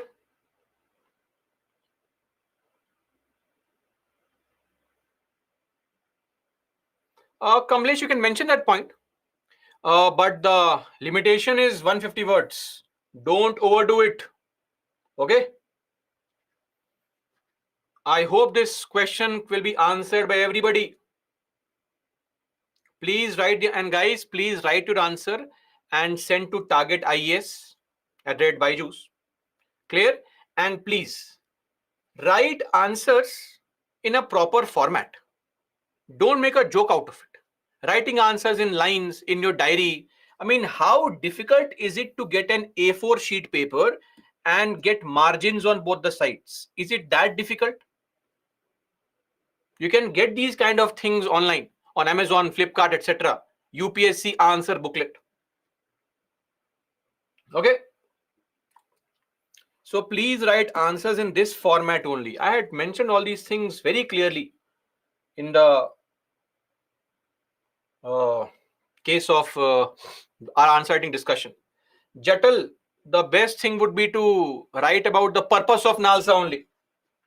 As an introduction, the purpose of NALSA. Okay. One more question came in 2023. Again, a very straightforward question. Constitutionally guaranteed judicial independence is a prerequisite of democracy.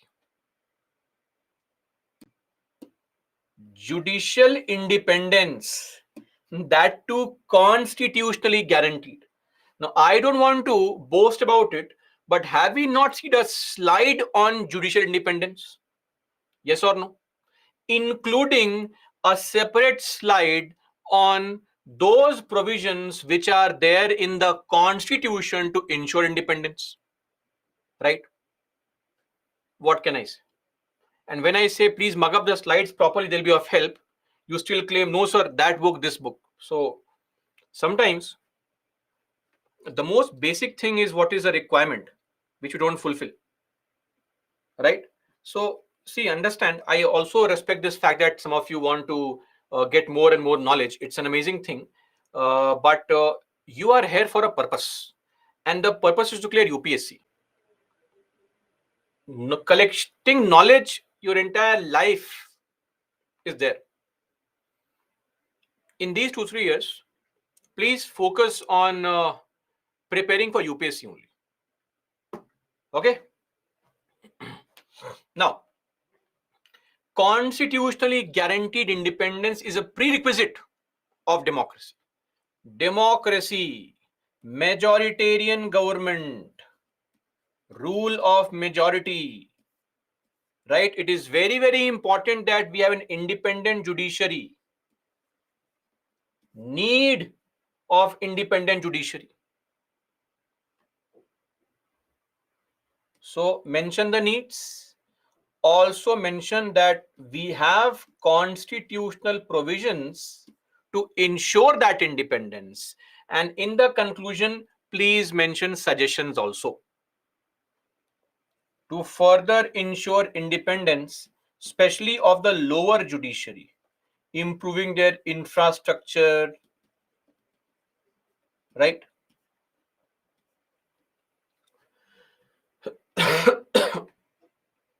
And also ensuring that to further make them more independent, they should not be allowed debarred from future posts, like the post of governor, the post of MP in the Rajya Sabha, any kind of nomination which the government gives. And if not completely debarred, there should be some cool off period that once you've retired, wait for 5 years before you can take up any kind of post. Some suggestions. Mind you, the word limit is 10 marks, 150 words only. Don't cross too much.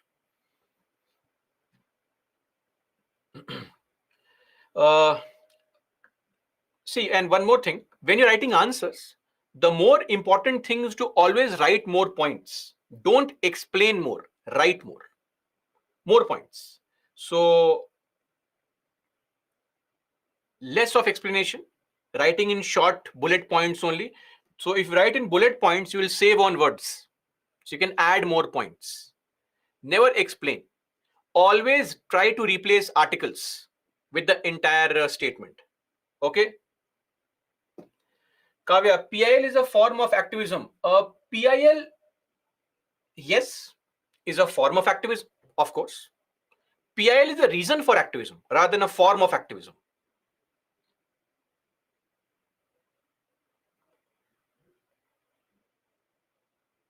Because Ananya, you are writing and then getting confused and cancelling and writing again. This shows confusion.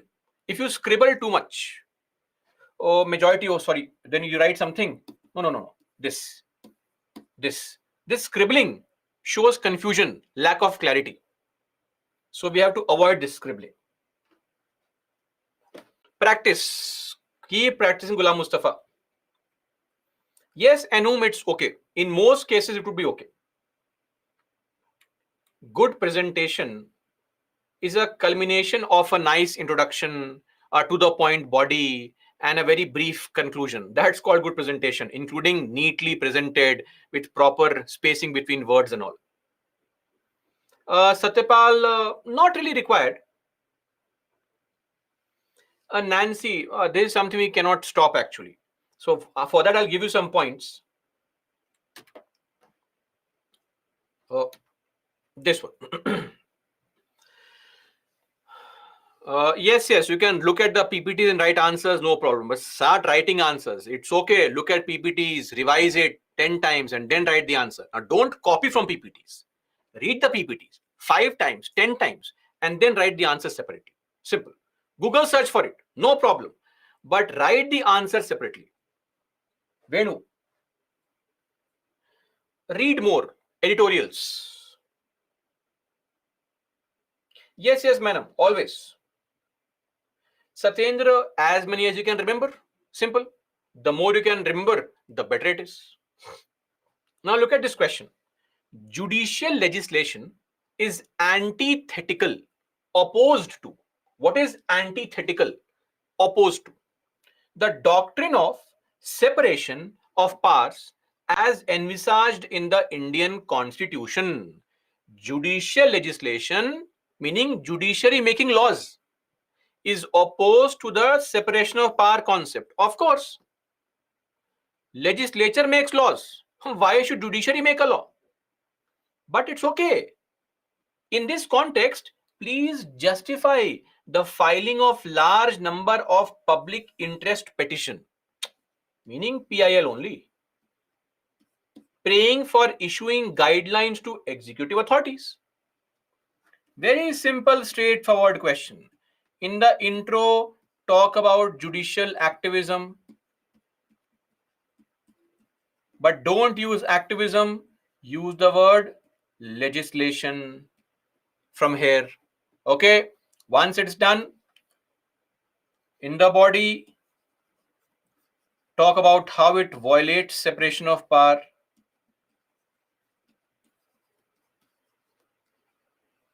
Then also mention why it is required, need for activism, and then give examples of PILs.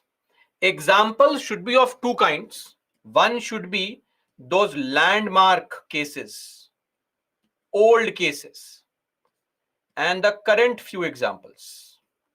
And then in the conclusion, mention that they should not be overreach. So how would you say they should not be overreach? Very simple. See, as I said, that it is very, very important for our judiciary to understand that lines have to be drawn very clearly. What lines need to be drawn? The lines that we refer to, which need to be drawn, uh, are those wherein, just a sec, guys.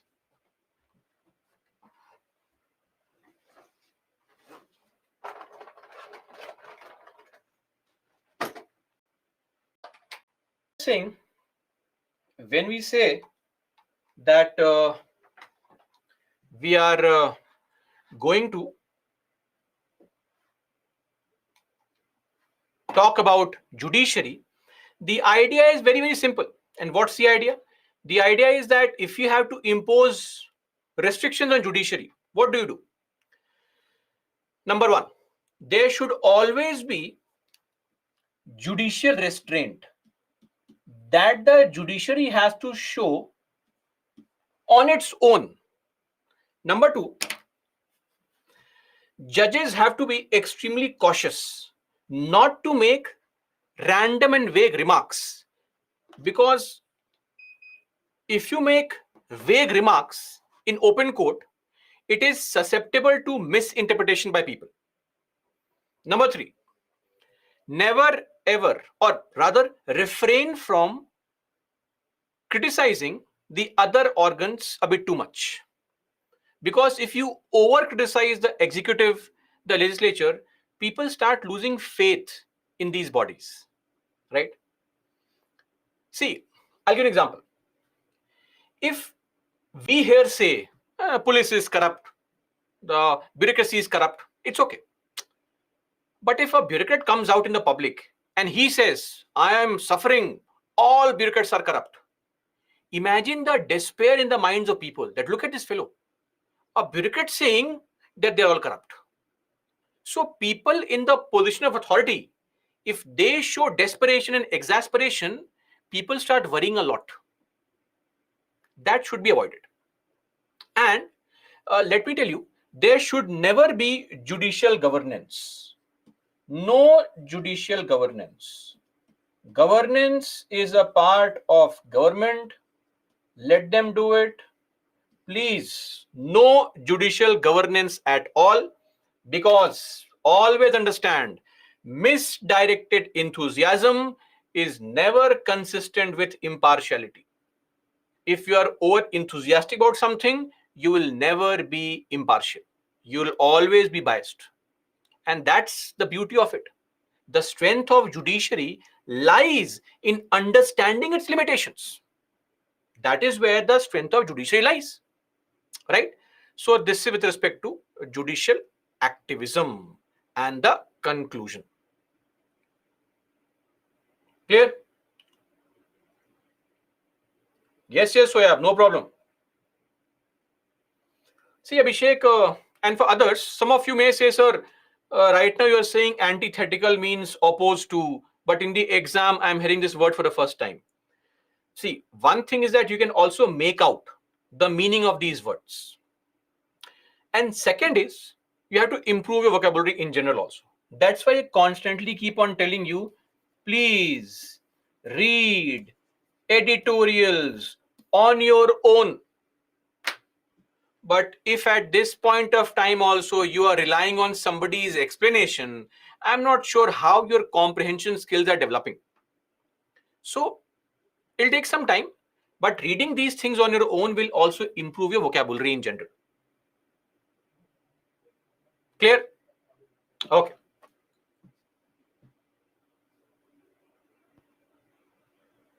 Anuj. No, in this question, violations of separation of power, here in the conclusion you can mention that sometimes it can be an overreach. Couple of points on how it can be a problem and how to keep a check on that. That's it. Okay. So without mentioning those arguments which make activism become overreach, you can never write a conclusion. So opening statements in the conclusion have to be on overreach and then restraint. Okay, Mega. So conclusion is always suggestions. Best conclusion, suggestions. Sir, executive authority, sir. Government is the executive authority, sir. Megha, I just said, best conclusion is suggestions. Way forward. Clear? Okay. That's it. We are done. Let's move on to understanding tribunals now. Tribunals. So what are these tribunals? Tribunals are quasi-judicial body. Semi-judicial. I said quasi-judicial.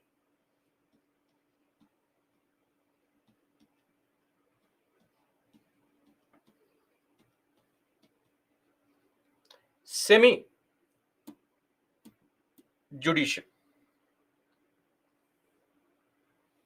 Bodies which perform some tasks of judiciary, but not all the tasks, or not in the exact form and manner. Let me explain this to you firstly, and then I'll ask you a question, and you respond. So what is a quasi-judicial body? A body whose functions resemble that of court of law, meaning these bodies will also conduct hearings, just like courts do, hearing of case, make findings of facts, apply the laws, and also make conclusions. Eventually, these bodies will also resolve disputes. And there are various examples. These quasi-judicial bodies can be statutory in nature, like NHRC, the Human Rights Commission, the National Human Rights Commission. It can also be regulatory.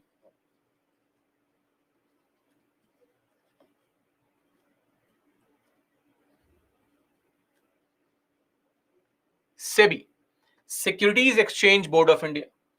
It can also be constitutional. And not just this, like say Finance Commission. Not just this. Sometimes you'll be surprised that Parliament also acts like a quasi-judicial body.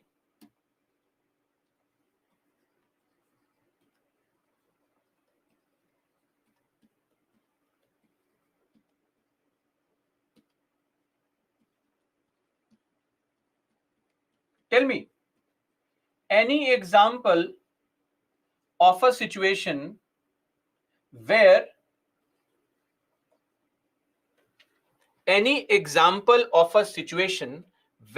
the Parliament acts like a quasi-judicial body,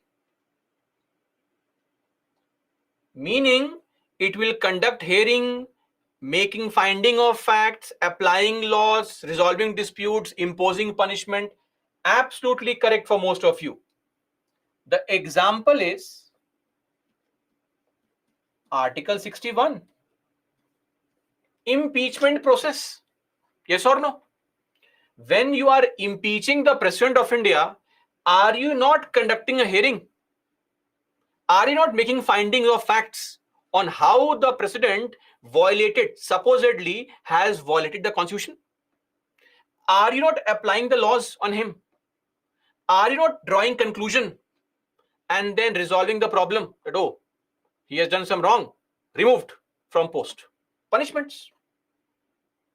So all these bodies at various points of time can perform some judicial kind of functions. Tribunals are examples of such bodies only. Tribunals are one kind of quasi-judicial bodies. Are we clear on this? Everybody? Okay. Now see, now if you ask me, sir, are tribunals constitutional in nature? Yes. The word tribunals was originally mentioned in the Constitution, but just the word, nothing else. So if you look at Article 136, oh, we don't have that right now, but if you look at Article 136, if you remember, SLP, the special leave petition that the courts can take up any kind of case which has come through any court or any tribunal in the territory of India. This word tribunal is used in the Constitution. But what is the meaning of tribunal, how to create a tribunal, etc., is not mentioned. Back in 1924, though not important information, but just to give you a brief, Justice Rankin Committee was there. Justice Rankin, Rankin, not important. He said that, there are a lot of cases pending in the courts, and we can set up some bodies which can act as an alternative way to resolve disputes, tribunals. Later on, in 1966, the recommendation came that we should have a tribunal for civil services.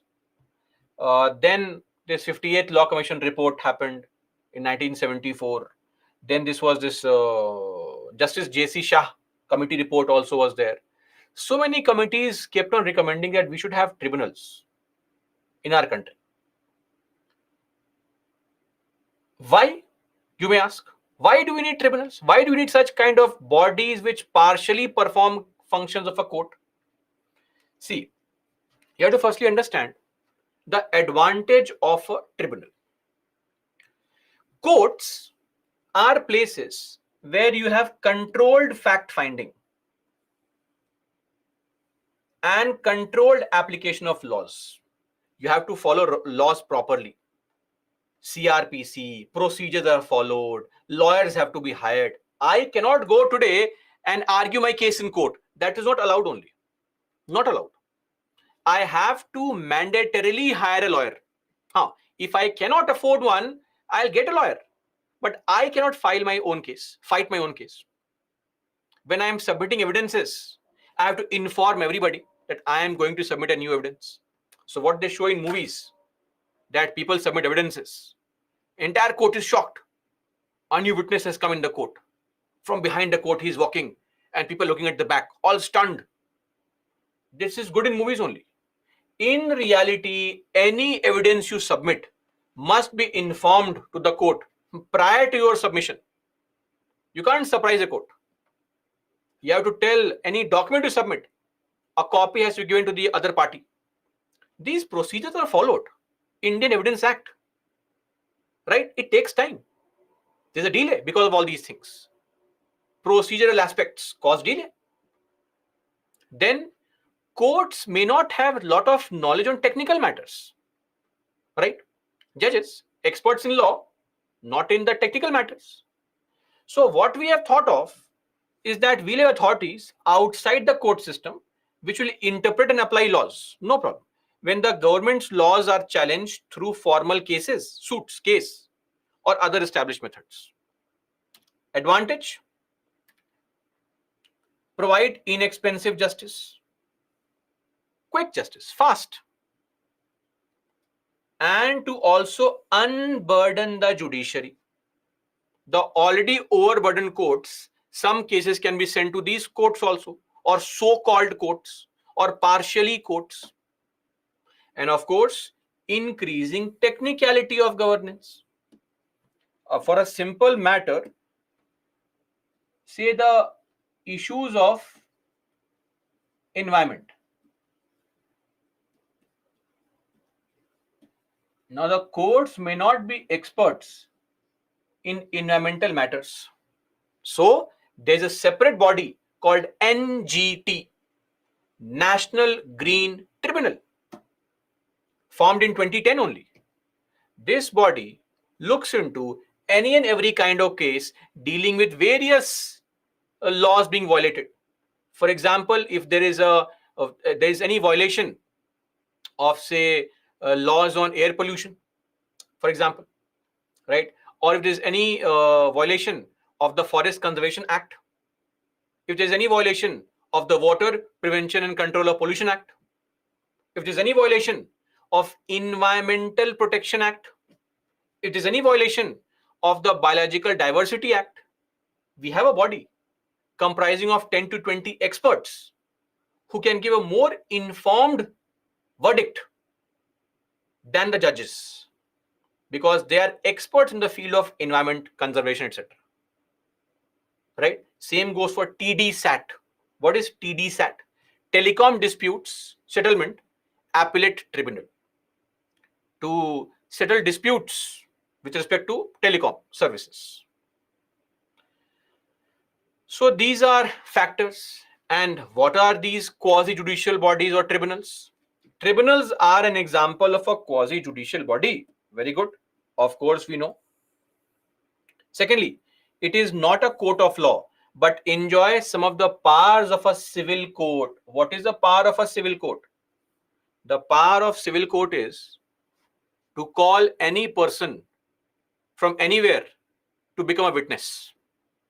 It's mandatory. If any body which has the power of a civil court calls you, you have to go and be a witness. If that body asks you to submit any document, whether you're a private body or a public body, you'll have to submit those documents. That's called the power of civil court. Clear? Calling people to be a witness and asking for submission of documents. Then they are generally free from the rules of Indian Evidence Act, Code of Civil Procedure. These things need not be followed by tribunals, not required at all. They just follow the principles of natural justice. No need to give information for evidence, no need to hire lawyer and all, nothing required. Right? What is followed? Natural justice. Simple. Are we clear? That is why we say it is not a court of law. Here, lot of procedures are not followed. More informal way of delivering justice. A more casual way of delivering justice. If you don't follow procedures very strictly, time is saved. Remember the voting in the parliament? Remember? Voting in the parliament. If we follow formal voting of pressing the button every time, it wastes 5-10 minutes. But informal voting, eyes, nose, task done, next task, saves time. Same thing here. The more procedures you follow, the more time is wasted. So, my question to you now is,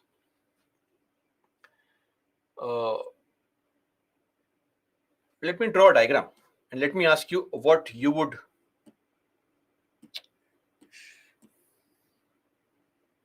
The bigger circle and the smaller circle. The smaller circle in green. Should we call this a tribunal or should we call this a tribunal? I am writing this. This is a court. And the bigger circle is tribunals. So my statement is, all courts are tribunals, but all tribunals are not courts. Yes or no? Is the diagram correct? Or should I reverse it?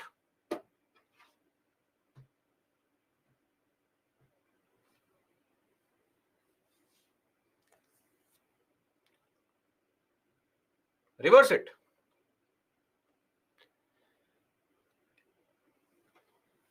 If now let me explain this. I am a person with the authority. Let's say I'm a body with this authority to solve disputes in the society. Okay. But then I have been told that you have to follow certain guidelines while solving disputes. If I was told you just solve disputes the way you feel like it, and later on I am told, no, not the way you feel like it, follow some procedure also. So my functions are being narrowed. If I was told that follow the principle of natural justice, solve the dispute, that's all we want from you, nothing else, it's okay. But suddenly I'm being told, no, solve the problems, but you have to follow rules and regulations.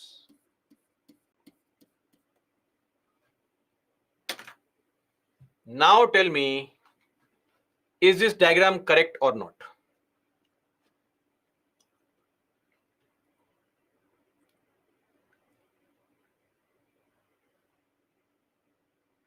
This diagram is actually correct. Okay. Tribunals are general bodies. Courts are special kind of tribunals which follow specific rules, regulations. Courts are not general bodies to give justice. Courts follow a procedure. They are very precise bodies which follow CPC, Indian Evidence Act. You can't randomly go to a court and start arguing your case.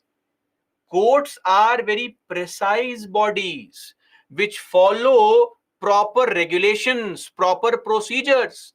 Tribunals are generic kind of bodies to solve disputes. Are we clear?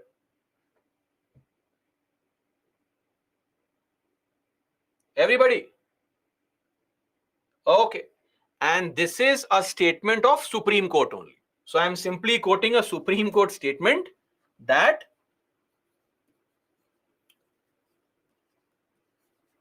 all courts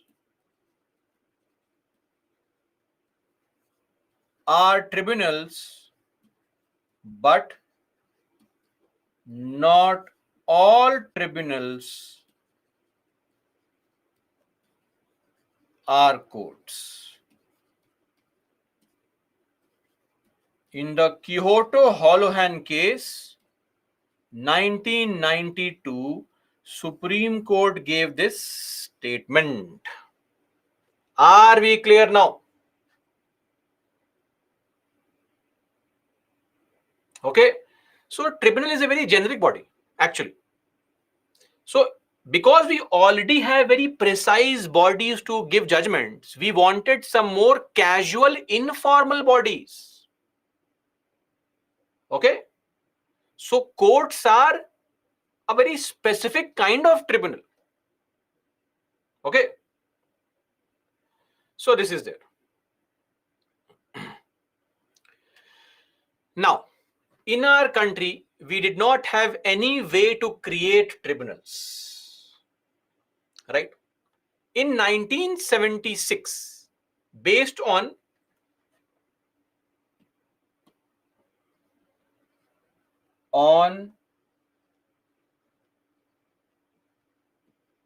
the recommendation of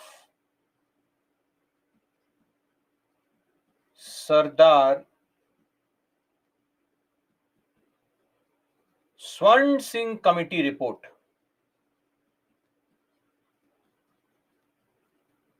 we added a new part called Part 14A through this Amendment Act, and two articles were added, 323A, 323B. Okay, these two articles were added.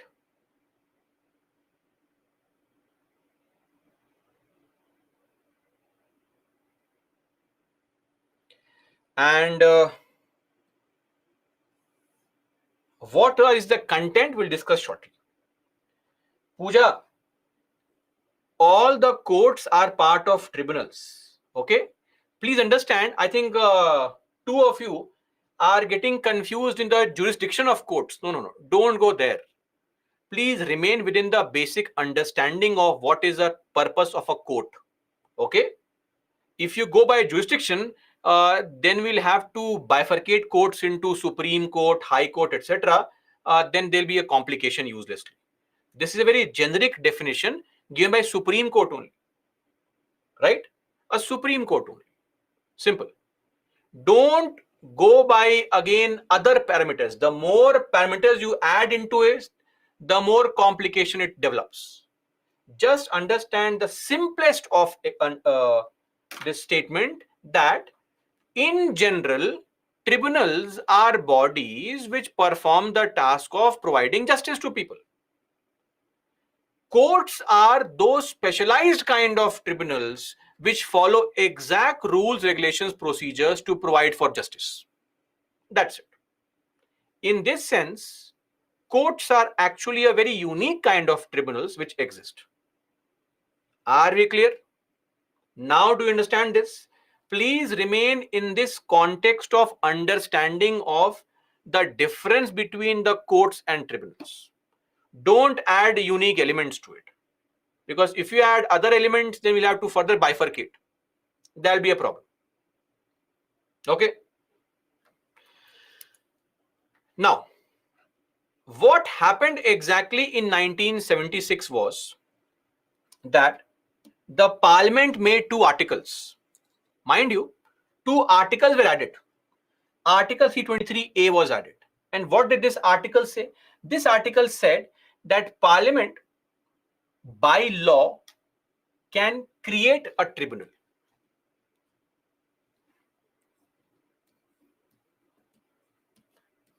By law, meaning what? Simple majority.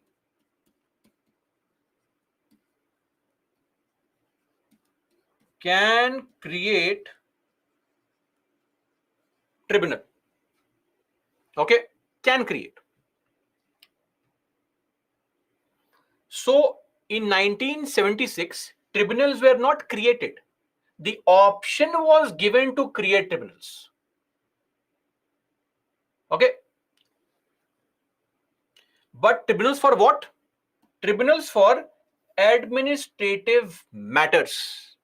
What do you mean by administrative matters? I'll explain that in the next slide only, don't worry.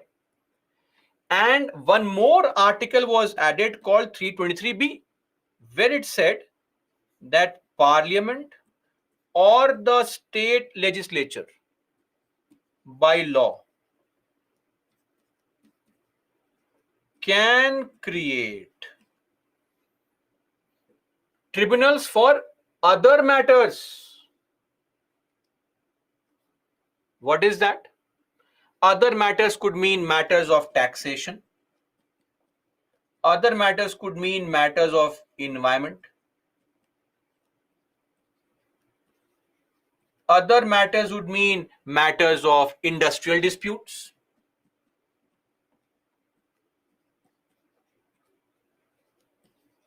It could mean various things, etc. Or land reforms, right? Food, etc. Now, coming to Article 323A. Article 323A says that Parliament, if it wants, it can create a tribunal. In 1985, tribunal was created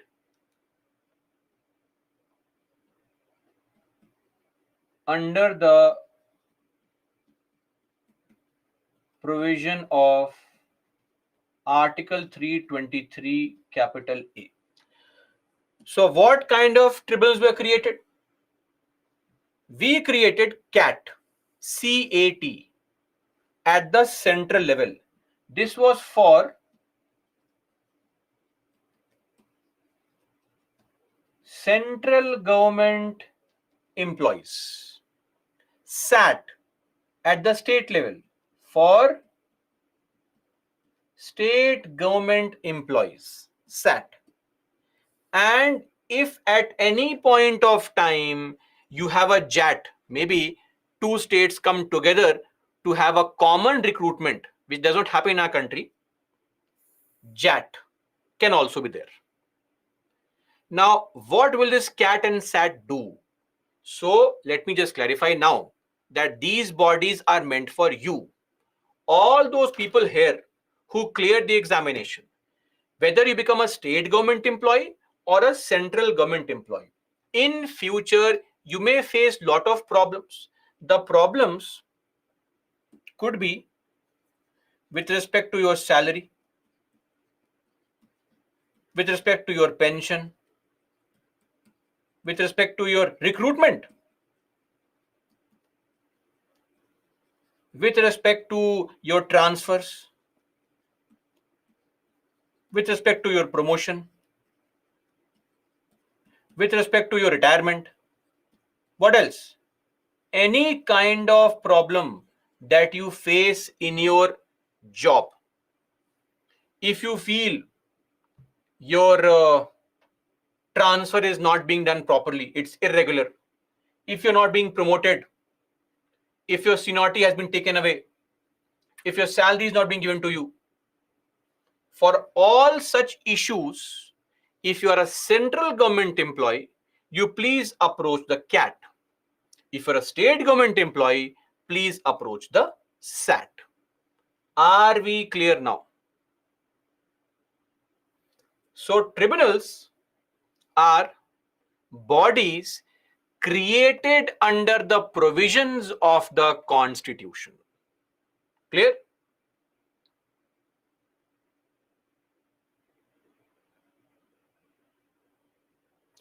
(323A) does not allow the states to make a tribunal. Center will make a tribunal for even state government employees. Are we clear? Center will make a tribunal for even state government employees, not the state governments. So SAT is created by the center, CAT by the center. Okay, so let's hope that it does not come to this point, but if in case in future you have any problem, please approach CAT. Like recently, some of our enthusiastic aspirants who did not clearly study properly the prepare for CSAT, they were very unhappy with the difficulty level of CSAT and they had to approach CAT. Are we clear on this? Madhuri repeats SAT. I mean, what's there to repeat? If you have any problem with your state government job, go to SAT. If you have any problem with your central government job, go to CAT. Simple. Are we clear? Prem Kumar will come to that later on. Don't worry. This is the concept of administrative tribunals, which was formed through the law called Administrative Tribunals Act 1985. So, is CAT a constitutional body? No, sorry, it is not. Are we clear? It is a body which is created by a law which is allowed for under Article 323A. Yes, SAT and JAT are also created by this law which is made by the parliament only. Clear? SAT and JAT are made by center only. State legislatures could not create SAT on their own. It has been made by the parliament. Yes, Anurag. All administrative tribunals can be made only by the parliament because Article 323A very clearly says that parliament by law can create tribunals. Nutigadi, sir, there are Lok Adalats and quasi-judicial bodies. Then why so many cases are still pending? Sir, population. We are too big a country. Okay. Sir, there is nothing called JAT. So what happens is, every state has its own public service examinations, PSC or PCS. But sometimes it is also possible that two states will come together and say, no, we want to conduct common examination, JPSC. So if any two states have come together to have their joint recruitment, which is not there, then we can also have a JAT in future. Clear? Are we okay, everyone? Sir, UT is a part of center only, sir. Okay. Yes, JAT also by center only. Okay then, great. Now, what is the composition of these CAT and SAT? Very, very easy to understand. You have a chairperson, you have a vice chairperson, you have judicial members, and you have administrative members. What is the qualification? This is the qualification. Okay, one more point.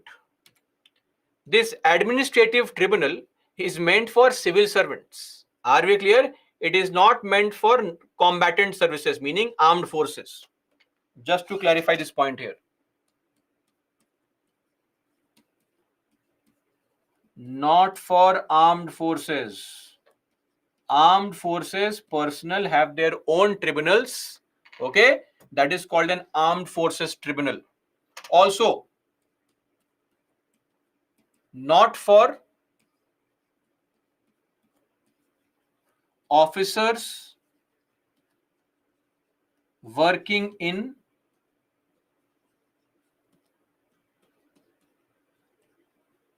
legislatures and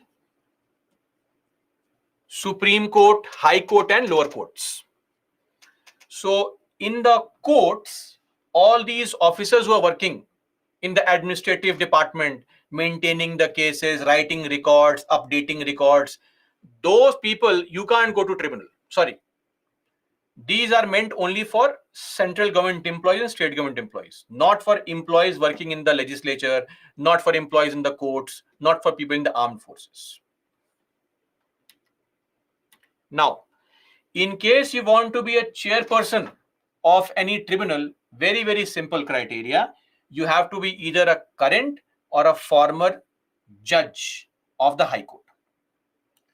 In case you want to be a judicial member, you should be a former retired judge of High Court or any IAS officer who has worked for 2 years at the highest level or worked for 5 years at the second highest level in the Department of Legal Affairs.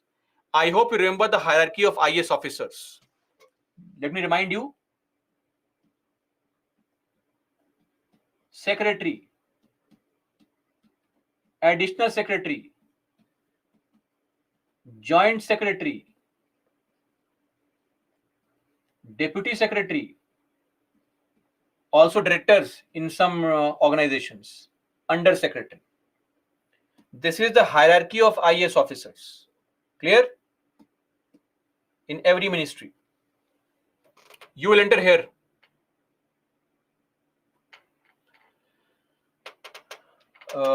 Chief Secretary is in the state. At the state.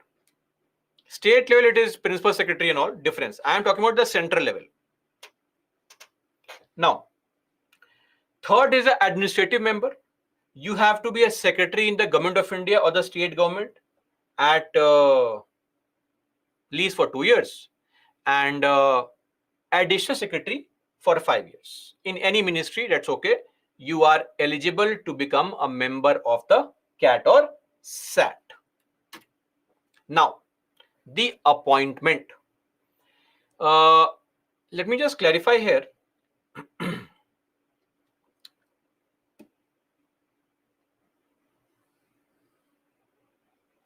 These are old provisions. Now you will say that, sir, why have you still kept the old provisions in the slides? Did you not update the slides? I paid full money for the course. So before you jump on to all that nonsense, there's a reason why this is mentioned here. Don't panic at all. The few enthusiastic people here. We'll come to that. Why I have still mentioned this, but we'll come to it. So the appointment is done by the president in consultation with the CJI. Consultation, not binding. For CAT and for SAT with the governor. Clear? Term of office 5 years or maximum age 68 years. This is the tenure. This is the retirement age. Members is this. Then conditions of service. Same as High Court judge. Same salary, same allowances. Removal by the president after inquiry by Supreme Court. Very, very important. you are removing a person by this process. Very interesting. So far, we saw people like Supreme Court judges, High Court judges, State Election Commissioner, Chief Election Commissioner, CAG. These people are removed by voting in the parliament. There is another process to remove some officials.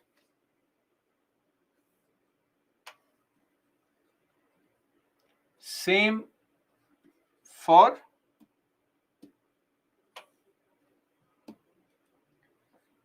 in case you want to remove UPSC, SPSC members, in case you want to remove members of the Human Rights Commission, in case you want to remove the members of the Vigilance Commission, in case you want to remove members of CIC, SIC, in case you want to remove members of Lokpal, let me tell you, the same process is followed. And what is that? Inquiry by Supreme Court. What is this process? If I have a problem with a member of a tribunal, I'll give a complaint to the president. President will ask the Supreme Court, Supreme Court, I have received a complaint. Look into this. What's the problem? Supreme Court will, through its own procedure, conduct inquiry and then find out whether the allegation is true or not. And then if the allegation is true, the Supreme Court will say, sir, ma'am, remove this person. And the president will sign and remove the person. No voting. No voting. Removal after Supreme Court conducts inquiry. And the same process is used for other people also. I'm writing it here so that you can mug up and remember this in case it is asked in the examination. Are we clear? Consultation not binding. So this is the appointment, etc. Yes, here Supreme Court decision. See, it is not mentioned that it is binding. It is not mentioned anywhere. But if Supreme Court has found that the allegation is true, then the president will remove him. But yes, if you ask me, sir, is it mentioned anywhere that it is binding? No, it is not. But it will be done. Clear? Now, just one small point before we move on. You are a government employee and maybe your salary is being denied to you for the past 5 months. No salary. You're very angry, upset. You're an honest official. Don't take bribes also. Problem. You want to go to the court. Can you go to High Court? You can't. Not allowed only. Not allowed. If there is a tribunal which is created for your problems, you have to go to that tribunal only. Number one. Number two, originally when these tribunals were made, the idea was that high courts are overburdened. We have to reduce the burden on the high courts. What to do? Very simple. Create tribunals. And if a tribunal gives any award, appeal in Supreme Court. That was the original idea of this Administrative Tribunals Act. But Supreme Court in this L. Chandrakumar judgment said that, wait. Are you saying that the award of these tribunals can bypass high courts? No. High courts are court of records. High courts are also constitutional courts. They interpret the constitution. How dare you bypass them? Sorry.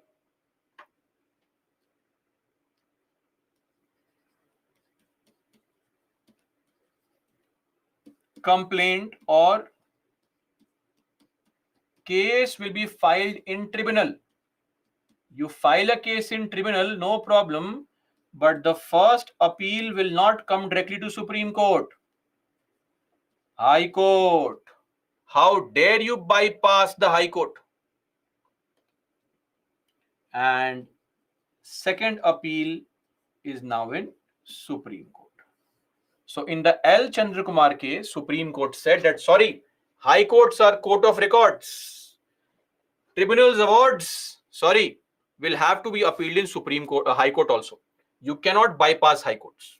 That is why all the matters which are settled in tribunals, the award can be challenged in High Court also. sadly. Now you may say then, sir, what is the point? No, don't worry on that. Not many cases go to high courts. Very few cases go to high court. But yes, cases do go to high courts.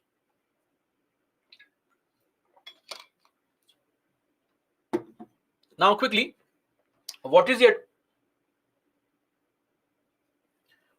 advantage of tribunals? Very simple. Flexibility of procedure. No need for all the drama of evidences and procedures, rules, regulations, hiring of lawyers drama, date after date, nothing. Simple procedure. They provide efficiency due to cost and time effectiveness, saving time, saving money. Otherwise, if I go to court, I have to hire a lawyer, hotshot lawyer, lakhs of rupees per day, per case. Here, nothing. It unburdens the judiciary and also specialization through expert involvement. Experts are made members of these tribunals, which means what? Now more appropriate judgments can be given by these tribunals because experts may have detailed knowledge about that subject, that topic. But of course, with great things, there are some problems also. And one more point, let's not forget, tribunals also have the power to punish for contempt. Just a point I'll write here.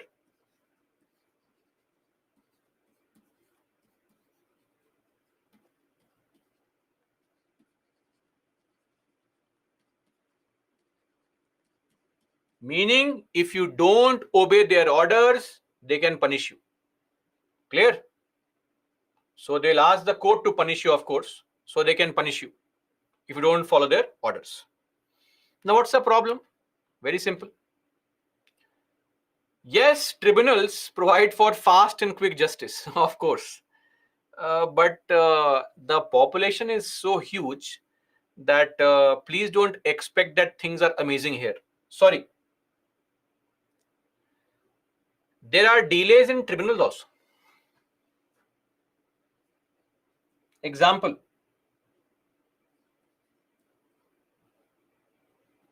CAT. 17,000 cases.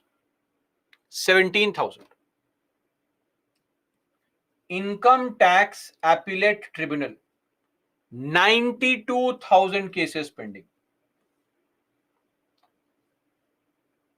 Railway Claims Tribunal. Railway Claims Tribunal.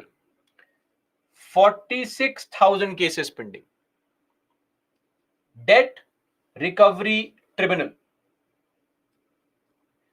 78,000 cases pending. See, sir and ma'ams, this is bound to be there, right? We are too many people. So, of course, pending cases everywhere. Don't ever think that there will not be pendency. Pendency will always be there. Clear? Now, punishments of what type? Fines, penalties are imposed. Fines and penalties are imposed. Mutikadi, without evidence, how will you prove your fact? Evidences are required. Civil only, puja. Second thing, violation of separation of power. How does this happen?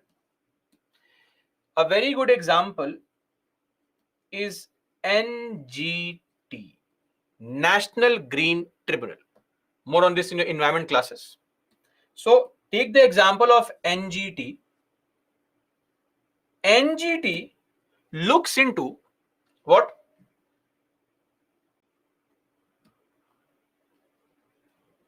Making guidelines which everybody has to follow.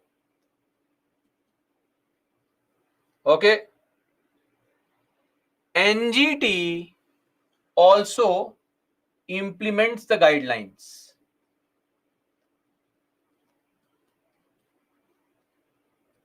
Like legislature, you are making a law. Like executive, you are implementing the law. And like judiciary, you are imposing punishment also. For example, NGT can impose fines up to 10 crore rupees, jail up to 3 years. Are we clear on this? Okay.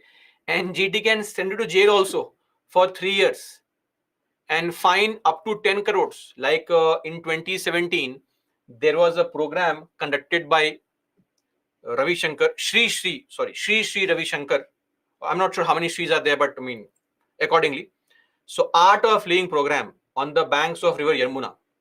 So, I'm not sure how this entire event further,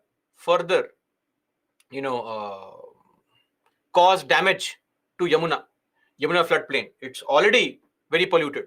But this Art of Living festival on the Yamuna floodplains was declared as violating the environmental norms. NGT imposed a penalty of 5 crore rupees.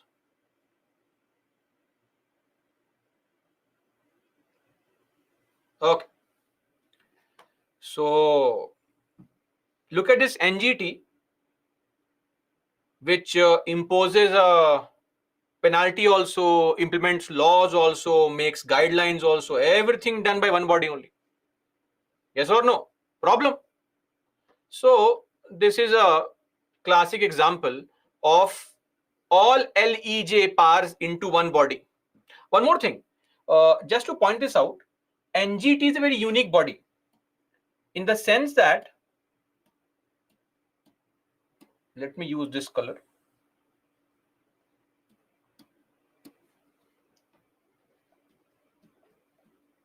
Appeal against NGT is only in Supreme Court. NGT Act 2010 says that NGT is a unique kind of tribunal whose awards can be challenged only in Supreme Court. Other tribunals, high courts, NGT exception. Okay, are we clear? Everyone. So you and me, anybody can complain to NGT, right? And NGT will then look into the complaint and find out whether the allegation is true, whether the damage has been caused or not. And if it has been caused, penalty will be imposed on the concerned person. If you don't pay the penalty, then sadly, jail sentence is also there. Yes, polluter pays principle. That if you have caused pollution, you will be the one who will be paying for all the damage. It was this case in 2016 called the Samit Mehta case. MV Rak was a ship which was carrying huge amount of coal, fuel, oil, etc. and diesel. Ship sank close to the coast of South Mumbai. A thick film of oil was formed on the surface of the sea and large-scale damage was caused to the mangroves and the marine ecosystem. You'll be studying about this in your environment classes. Not here. Don't worry. By whom NGT pickup charged? What? Pooja, what is this?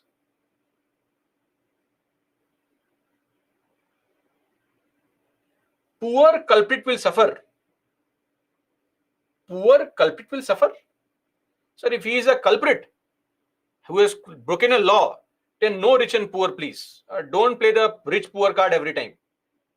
It will not work. Haji sir, Prem Kumar, what unique thought do you have now? Guys, let's end our discussion here only today.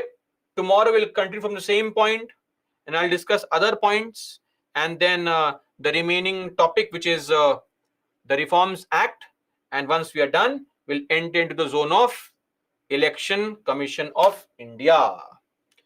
That's all for me, guys. Jai Hind. Haji, Prem Kumar. But sir, our